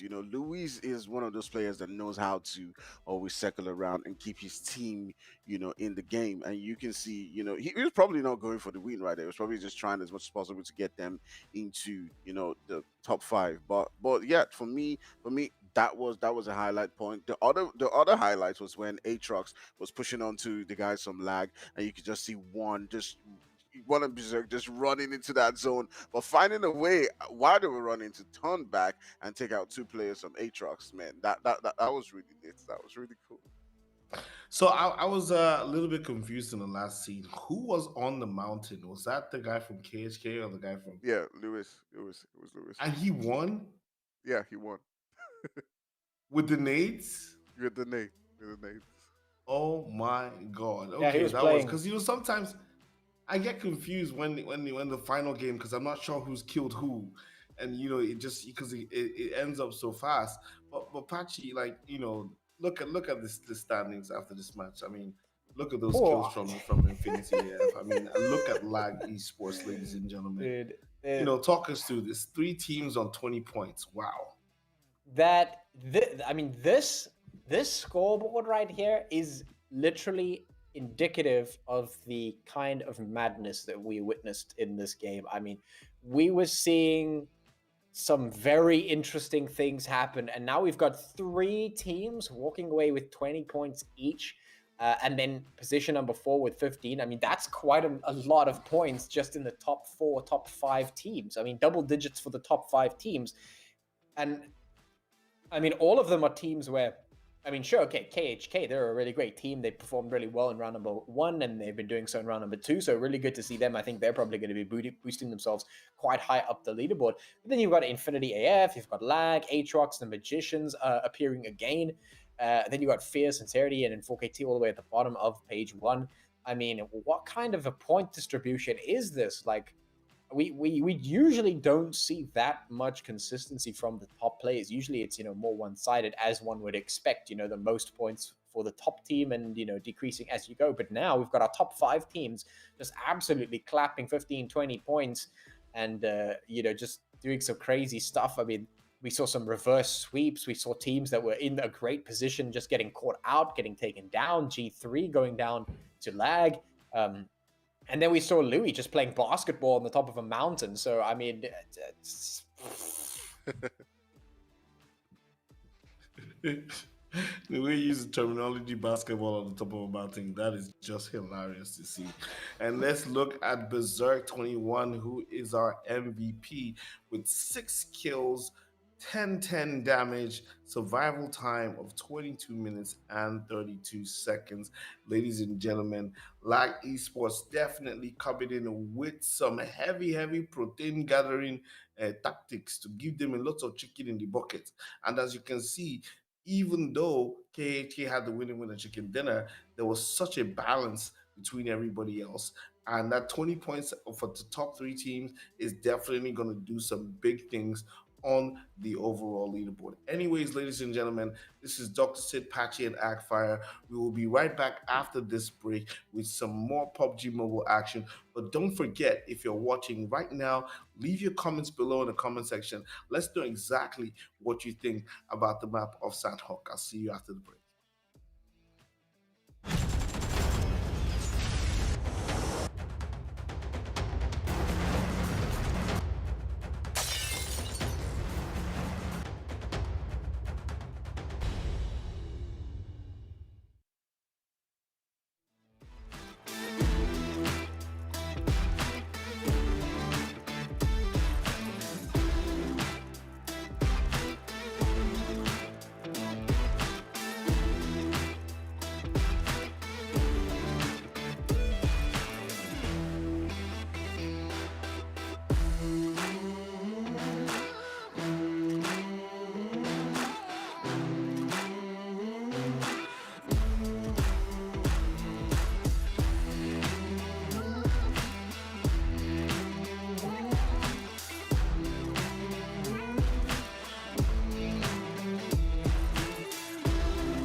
Welcome back, ladies and gentlemen, to the Umzansi Esports League brought to you by Nordwing Gaming. You know, this is season 4, and we have just witnessed some amazing nade throwing action in the last map on Sanhok in the PUBG Mobile segment. Let's take a quick recap as to what the standings look like after game 2. Patchy, talk us through this. Yeah, I'm not too sure if we're actually playing PUBG or if we're playing something else. You know, maybe basketball, maybe who knows at this point. Maybe it's just see who can, do the biggest upset possible at this stage. I don't even know, but KHK, they're out here with the 20 points, are followed very much on par by the Infinity AF and Lag Esports with 20 points apiece. ATROX with 15, and the Magicians to round out the double digits there with 11 points. And pretty much all of those teams are doing pretty well, but not like the top performance of the last round. Only KHK and I think I'm not too sure how far the Magicians made it up, but of course, I mean, KHK is probably the only one that was in the top of last round, and so they're putting the points on the board. But our suspects, that being, of course, the likes of 4KT, not really finding themselves any chickens so far. The same could be said about G3. Now, of course, again, I have to iterate that, yeah, sure, these teams don't necessarily have to give their 100%. They don't have to do their best in this round. They just have to get through to the next one. That being said, of course, you never really want to see teams taking a back seat. You want to see them stepping it up, putting some damage in and getting things done, because it's always very interesting to see teams performing at their very best. In any case, the second page looking a little bit less, and of course, I mean, this is expected. When your top 2, 3, 4, 5 teams are picking up 20 points apiece, there's going to be basically nothing left for anyone else. So everyone else kind of just walking away with the scraps here, 4, 3, 2, and 1. As for now, I just hope that maybe map 3 looks a little bit more like map 1, not just for our sake, but for the players' sake, because I think map 1 was really nice. They had some very good action. It was busy from start to finish. We had some great stuff happening, some very good fights. They were a little bit, well, I'm not going to say they were the most clean fights that we've ever seen, but they were a hell of a lot more clean than the fights that we saw in game number 2, where I don't even know what was happening. It was like, teams were looking good. They were going in. It was like, all right, cool. We've got the numbers. We've got the advantage. We've got the HPs. The team's on the back foot. They're trying to defend the position. Let's go in for the flank. Let's go around. Their strategies were great. Everything was going. And suddenly they're just dead and gone. And now they're in the lobby, and G3 was out here. They're like, oh, G3, they're such a tough team to beat. It's really difficult to get in a G3. You can't really trifle with these guys. They're so quick on the trigger. It's tough to beat them. And then Lag comes in. They're like, hey, and then they win, and G3 is gone. And it's like, what's happening right now? And then Louis is like dribbling the nades on top of the mountain. He's like, breaking some ankles, tossing some nades on people's heads. Like, what's going on right now? So I hope that we get back to a little bit of normality here in Miramar. I actually want some normality because I'm looking at the table and seeing GT Thumper all the way down there. Solo Esports, these are guys that we know can bring the pain when it comes to PUBG Mobile, and they're down at the bottom of the table. So listen, right now, what we need is some of these teams at the bottom of the table to come through with some hot action and turn this game around. What we are looking for is excitement, is tension. We don't want anyone to feel comfortable as if they've got this in the bag, and that is why the Umzansi Esports League is probably the most exciting league in the world. Now, I have to tell and remind you guys, if you're watching on YouTube right now, please don't forget to drop a comment of exactly how you feel, what you think is what is going to happen. Put your predictions in and let's see if you're totally right. Tony, we're about to go into this map. Who do you need to step up in this game while I step out and leave you guys to talk about the map 3, which is on Miramar? Yeah, for me, it's definitely G3. They haven't really gotten as much points as they'll be hoping to on the day. So, yeah, this is one of those maps where they do grab a couple of points. Just judging from the history in previous seasons and even the last stage, where they did grab a lot of points, on the leaderboard. So going into this game, they'll definitely be looking to grab themselves a lot more points. There's a lot more space to work with now, Patchy. So yeah, these teams can begin to flex the muscles, as they try to get themselves into that final circle. Yeah, Yeah, you're absolutely right. There's a lot more space to work with, and things will be looking a bit easier. So hopefully these teams will be able to utilize that space, get some more 1v1 action going, team versus team instead of whatever the heck it was we were having in map number 2. So yeah, let's get it in. It's map number 3. It's Miramar. We've got the space. We've got things to do. And now we just wait and see who's actually going to step up. Because right now, we've had the Magicians doing pretty well today in the games that we've had. We've had a couple of... we had a chicken dinner from them in map number 1, I think. So they were all right. They're doing pretty okay. We've got a nice zone. It's up towards the north. So most of these teams will be well within the area. This is all the components that these teams need to be able to have freedom of movement, free reign to go and to pick fights with each other, pick up the kills. I'm really hoping that that's what happens, because the last thing I want is for things to slow down now. We've hit the ground running in map 1 and 2. Things got off the bat quickly. We had some great fights.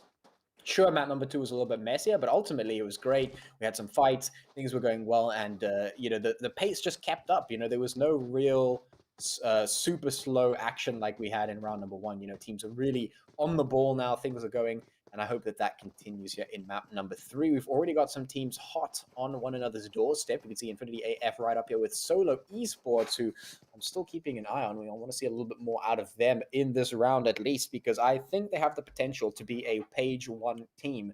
And certainly I think they have the potential to challenge some of the teams that are sitting at the top of page 1 at least, or at least page 1 status. So I'd like to see a little bit more out of them. In any case, we'll have a look and see if they can go toe-to-toe with Infinity AF at the moment, who's also been doing pretty decently so far. They got a good finish in map number 2 at least, and now they're on the ball again to see if they can take this fight. And I'm hoping that we see a whole bunch of fights starting to break out here, because that will make things quite interesting to start this very large map out with. Yeah, Infinity will be looking to, and well, both of these teams will be looking to grab themselves, a lot more points than they have in the previous game. So this fight is definitely one that means a lot to them. That's why they're landing here. That's why they're coming to this spot, because they want to get the fight, they want to get the kills, and they want to make that push. So I'll be looking to see them making those push onto each other. As you can see, Mighty trying to get a flank position right there from Samurai and his teammate there. So yeah, I'll be curious to see who actually does get that first knock onto their opponents right there. But Infinity trying, just leave that position. I'm not sure. Are they retreating or just trying to get several different angles right there? But yeah, we can see who actually does get the first knock, because these two teams, like I said just a moment ago, are looking to grab themselves a whole lot more points. But we've seen a lot of fights coming down from teams who have come all the way from Inconsi. We've seen them really step it up in this second group stage. So what would you say, Patchy, is the difference for them? What's different between the first stage, where it did seem like the likes of G3, KHK, Slime 4KT were clearly at the top, and the rest were just scrapping around for points. And now it does seem like all those teams all of a sudden, like Magicians, even Atrox, are just rejuvenated. They're grabbing points left, right, center. Yeah, I think round 1 is one of those rounds where things are a little bit easier in terms of it's a bigger group. There's a lot more teams in the pool, and you don't really have to fight too hard to beat some of them. I know that's a little bit mean to say, but there are some teams, that they're a little bit easier to take on than others. We talk about how G3 is such a difficult team, and 4KT is a really difficult team. And I mean, even KHK and C Esports, for instance, and they've proven that they are also very difficult teams to take down. And I think in round 1, it's a little bit easier to breathe. These teams are like, all right, cool. We just have to get some wins. We have to get a few points. We don't have to do too much, because ultimately we know that we can be confident in our own abilities. We're probably not going to be on the last page. Fine. So I think that's what happened maybe in round number 1. They were a little bit more complacent, just testing the water, seeing what was going on, making sure that they weren't getting taken out necessarily.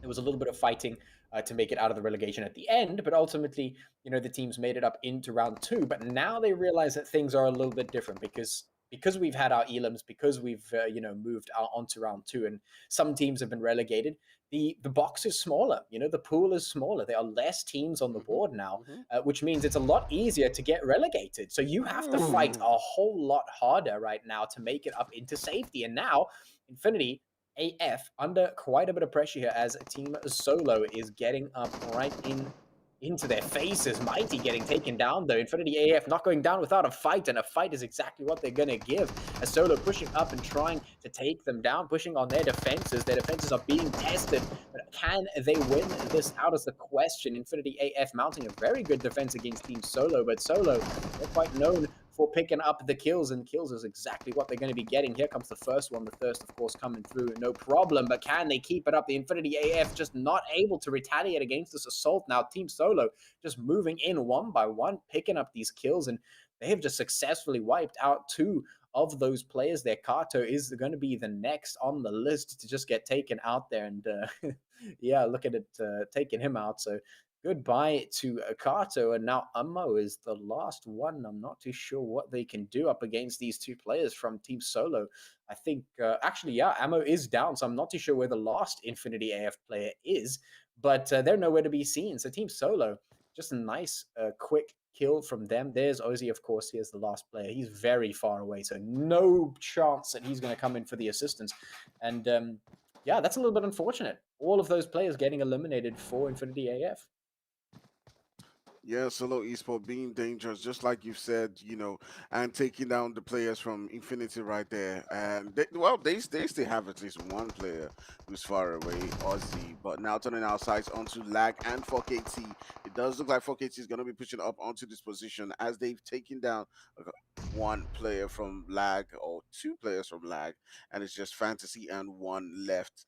Oh wait, no, okay, it's 1 player. They've got another player in the distance. You can see Zeus pushing up onto that position right there. Zero is not with them at this particular point in time. The guys from 4KT will be looking to get a couple of more kills in this game because, they've not grabbed as much points today as they will be hoping to. So, yeah, they're definitely pushing up onto the position where Lag is looking to get themselves more knocks. You can see 4KT already beginning to make that move as Badkama and Zeus are just scouting around the positions, looking for them, trying to get those angles onto 1 and Fantasy. You can see the nade coming in right there from Zeus, taking down 1, and it's just left for Fantasy right there. And this is where the push begins to happen.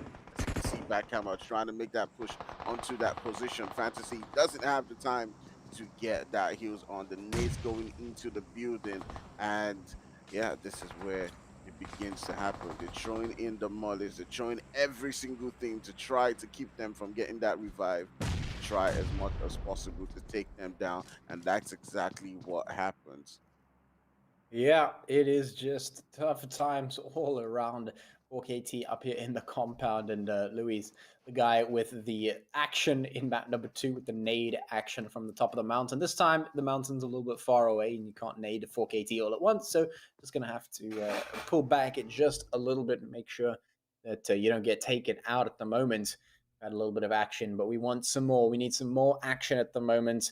And KHK are potentially looking for it. I mean, they're spread out across the hilltop here, and they're looking in towards 4KT to see if they can cause any trouble.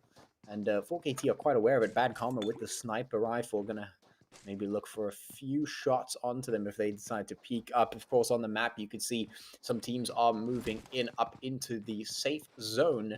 But for the most part, there is plenty of space for these teams to fit in. I'm just hoping these teams get in and get into the action quickly, because there's one thing, Magpie, there's one thing that I haven't seen in all of the seasons of Umzansi, in all of the seasons that I've cast, in all of them that I've seen. The one thing that I have not seen that I'm still waiting for that I would love to happen, even just once, is I'd like to see a game end before we reach like the late game stage, before we reach like zone 5 and 6 and 7. Seriously, because I think that would be the most. I mean, imagine if the teams got so kill hungry that they just ran around killing everyone until it was zone 4 and everyone was dead. That'd be great. Speaking of dead, G3, they're getting taken out again. This time it's KHK moving up for the kill. And yeah, it just looks like G3 are taking a break at the moment. They're just not. They haven't switched the flick They haven't turned it on. They just haven't switched that switch onto the on position. They're just kind of sleeping at the moment, and everyone's sort of rolling up now. KHK moving in now. 4KT rolling past. Everything is just kind of getting into a bit of chaos here.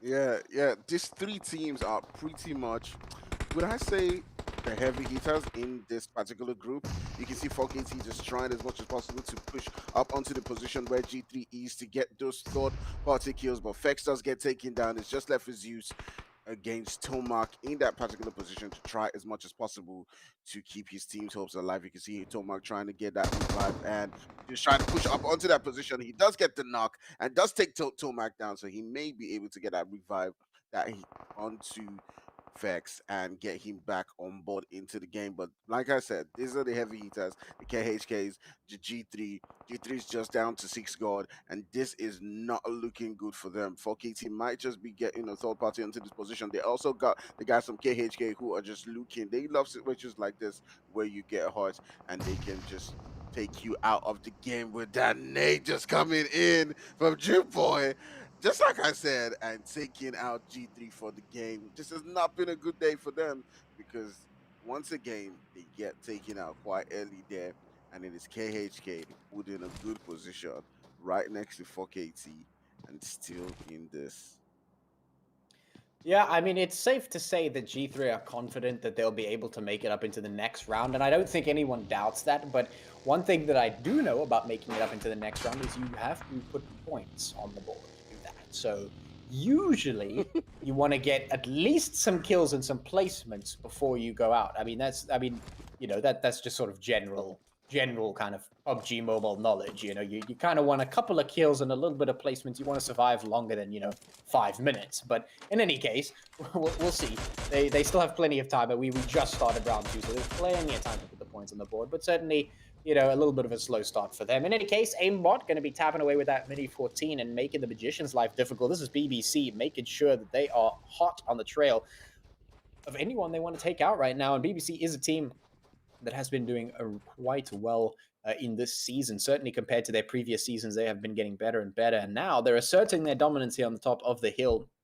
And they're looking to take down the Magicians. Rid's actually getting taken straight out. Paradox getting taken out as well, as BBC just rolls straight over them. It wasn't even like, there was no battle, really. It was just BBC walking in and shooting people, and that was about it. It's like, this is our compound now, goodbye. that was it. G3 getting taken out just as quickly, so I think a lot of these teams that we expect to put up a bit of a fight, not really putting up a fight. So yeah, I don't really know what's going on today, but yeah, we've got a lot of teams picking up chickens here and there, picking up points here and there, and just subverting our expectations a little bit. See, that zone has shifted off towards the east. We've got ATROX there, very far to the east of that zone. BBC now pushing from the southwest, moving up in towards 4KT. We've got Team Somalia moving around the north. That's another team that was doing really well in round number 1, but not so much so far in round number 2. Of course, there is still plenty of time, but man, I mean, at least put on a few points before you get taken out here. Hopefully these teams will be able to do that. We've still got plenty of time to make that happen, but time is running out, as it does in this game. Time runs out, the zone gets smaller, and well, the teams have to fight, and fight they will. BBC now rolling up. We've got Infinity AF, or what remains of Infinity AF at least, rolling up just past BBC, so they're about to get into a whole load of trouble. As you can see, that zone is well, it's getting smaller, and that's all it does. It doesn't get any bigger. Just taking a look at that zone right there, you do see Sidemen, you do see 4KC, you see KHK, and these are teams that will want to get themselves points, as well as Sincerity, who are always trying to get themselves into a good position, but they've not quite been able to see things through in that final circle. So we're curious to see who actually does utilize this position that they have, because a lot of these teams are in that zone. They've all got good spots, and it's all down to the next shift. It could very well just move up, not to where you see the guys from Team Somalia and KHK sitting down, but BBC just moving into a position right now and getting shot up right there from 4KT. It does look like they've actually taken out one of the players. 4KT, they're throwing out that nades, hoping to get another knock right there, but they can begin to make that push onto the guys from 4KT as 995 is getting taken down.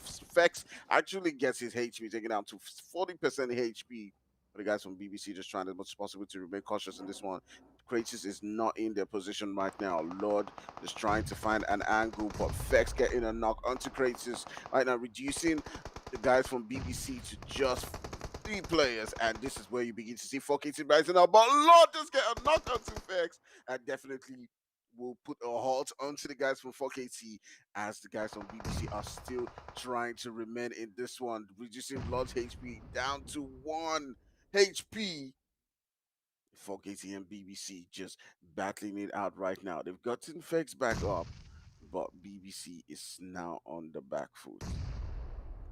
Yeah, BBC, they have been on the attack for all of this game, and now finally they are being chased away by 4KT.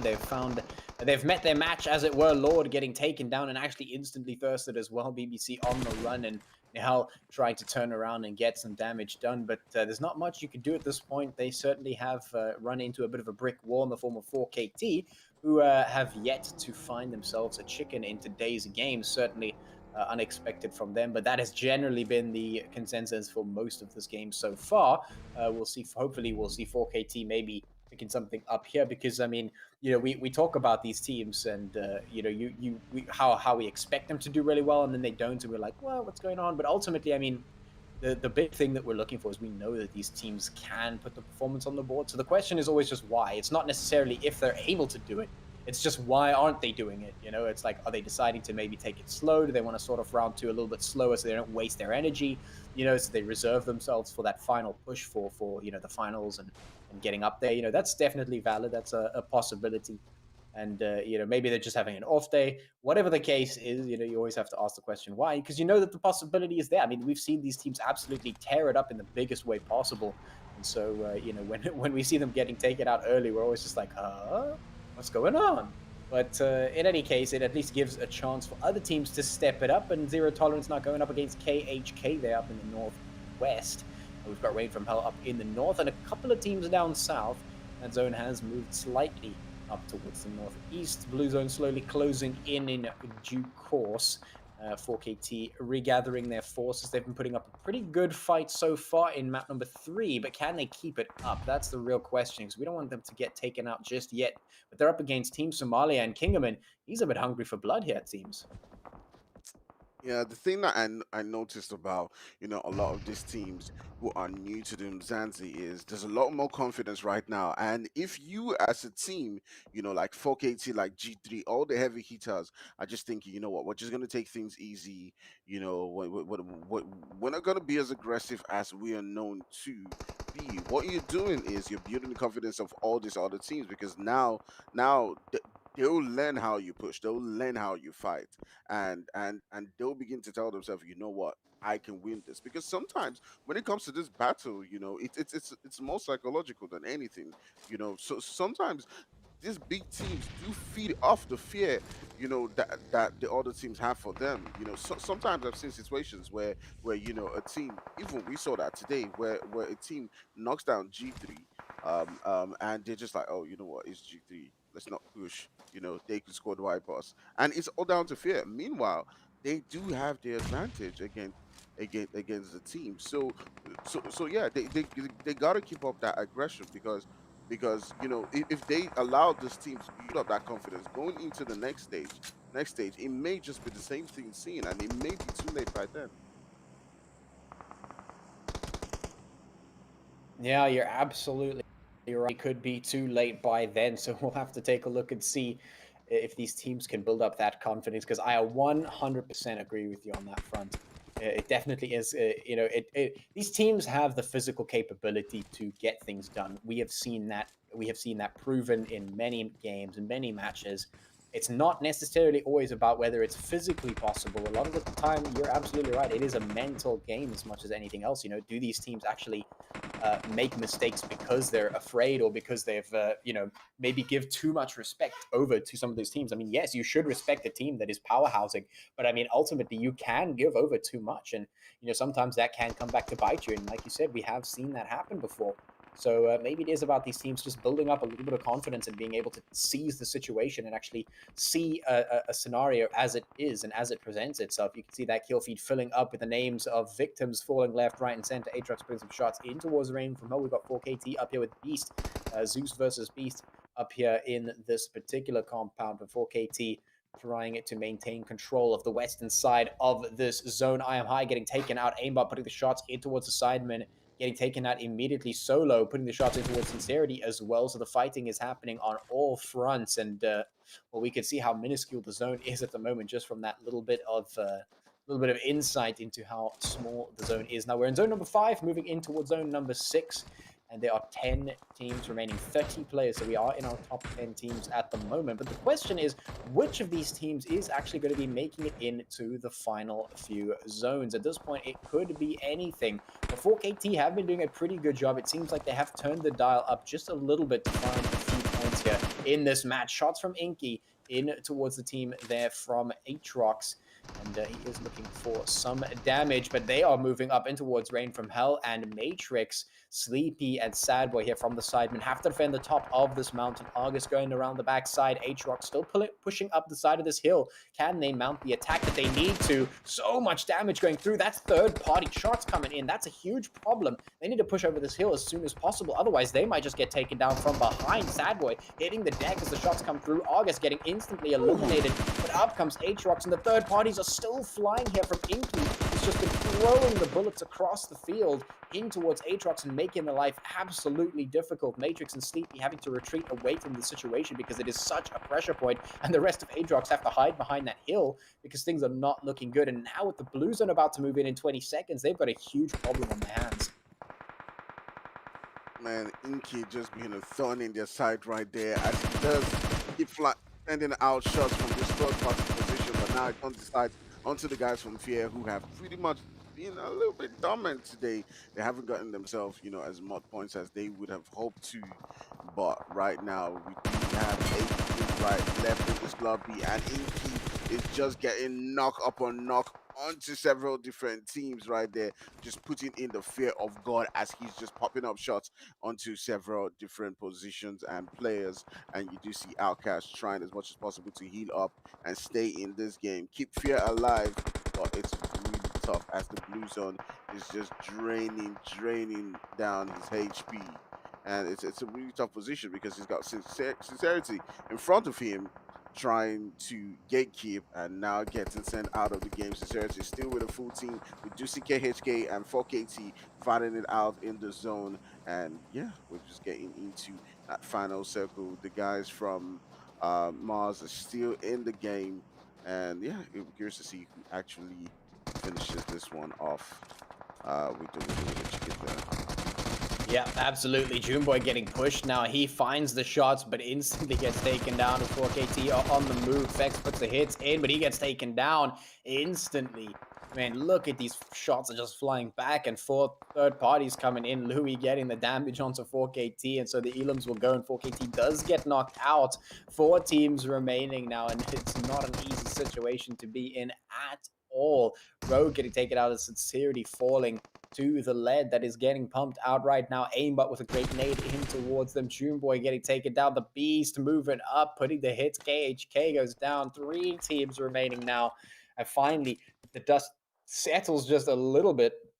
We've got the team here from team number 17, which is Team Unique, which have been on the up and up lately, and in this round certainly have been doing pretty well, and they're challenging Sincerity. Aimbot getting taken down. Inky trying to crawl up, but I think Sorry's about to catch him out, and yes, indeed, down he goes.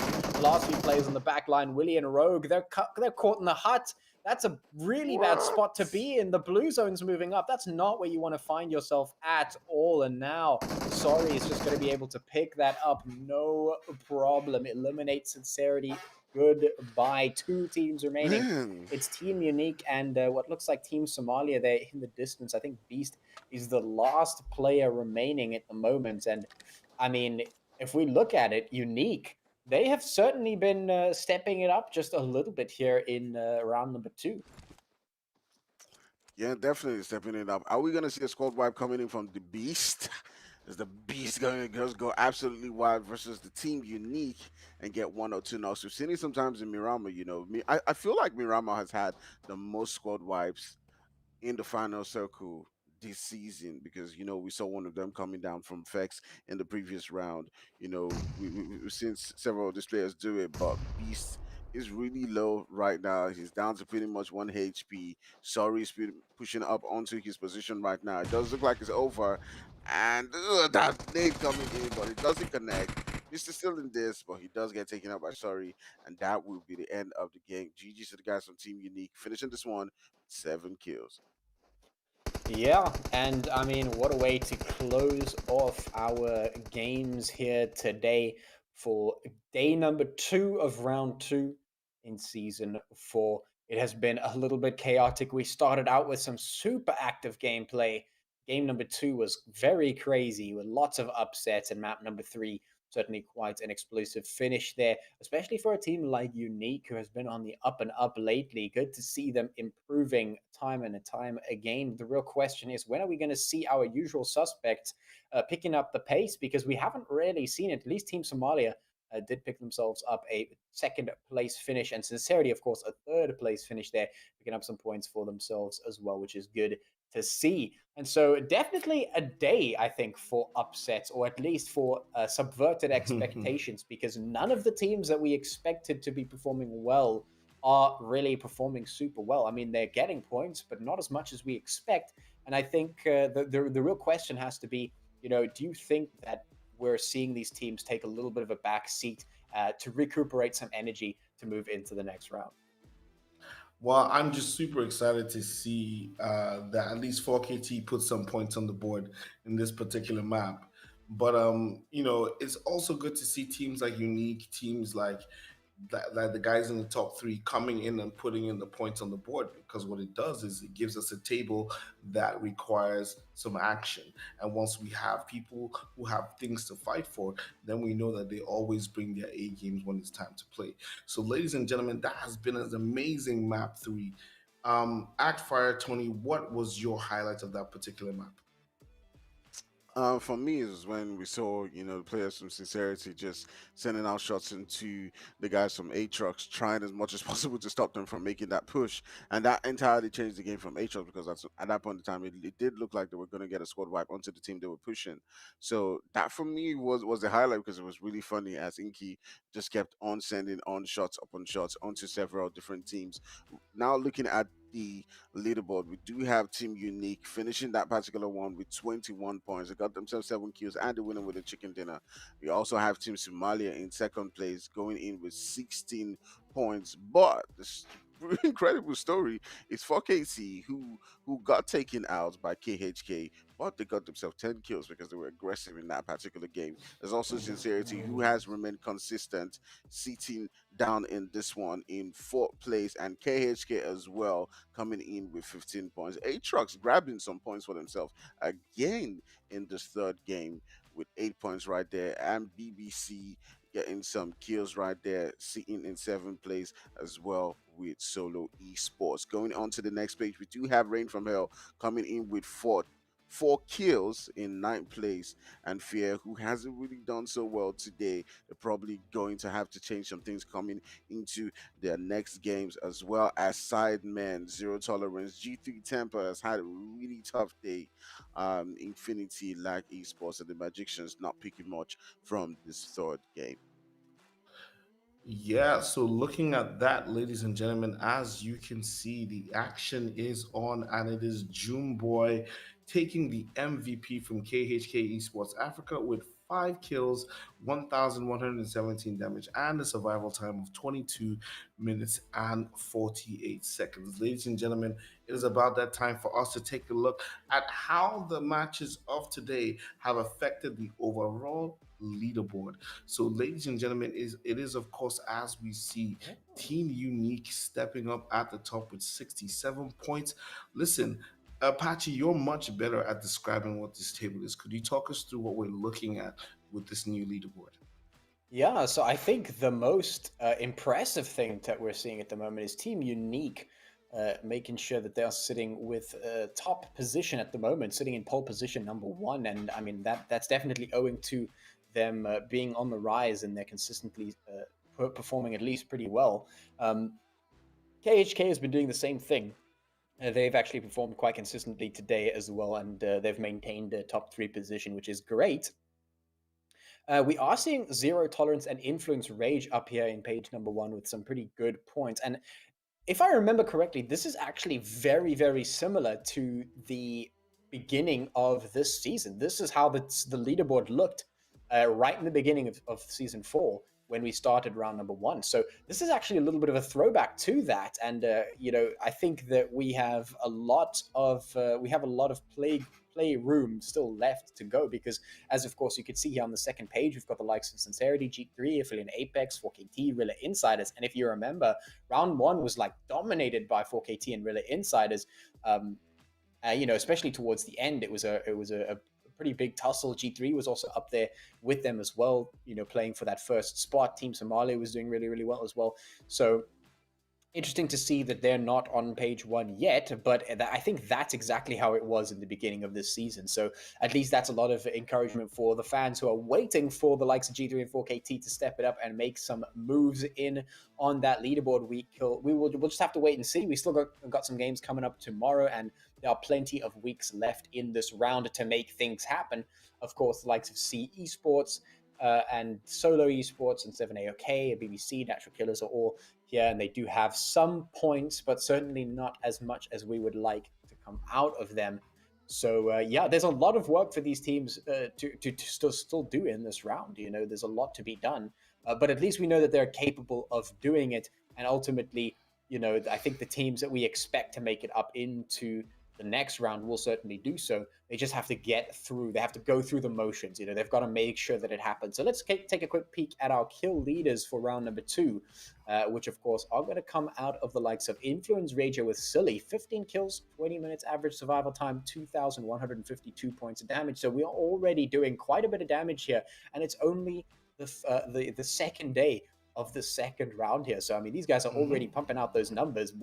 13 kills, 2,121 points of damage. We've got Safwan from Lag Esports also, 11 kills, 2,252 points of damage. And Sorry out of Team Unique, 10 kills and 2,587 points of damage. So, I mean, these guys are still out here, but there's plenty of room. There's still time. There's still weeks. There's still games to be played. And who knows what's going to happen.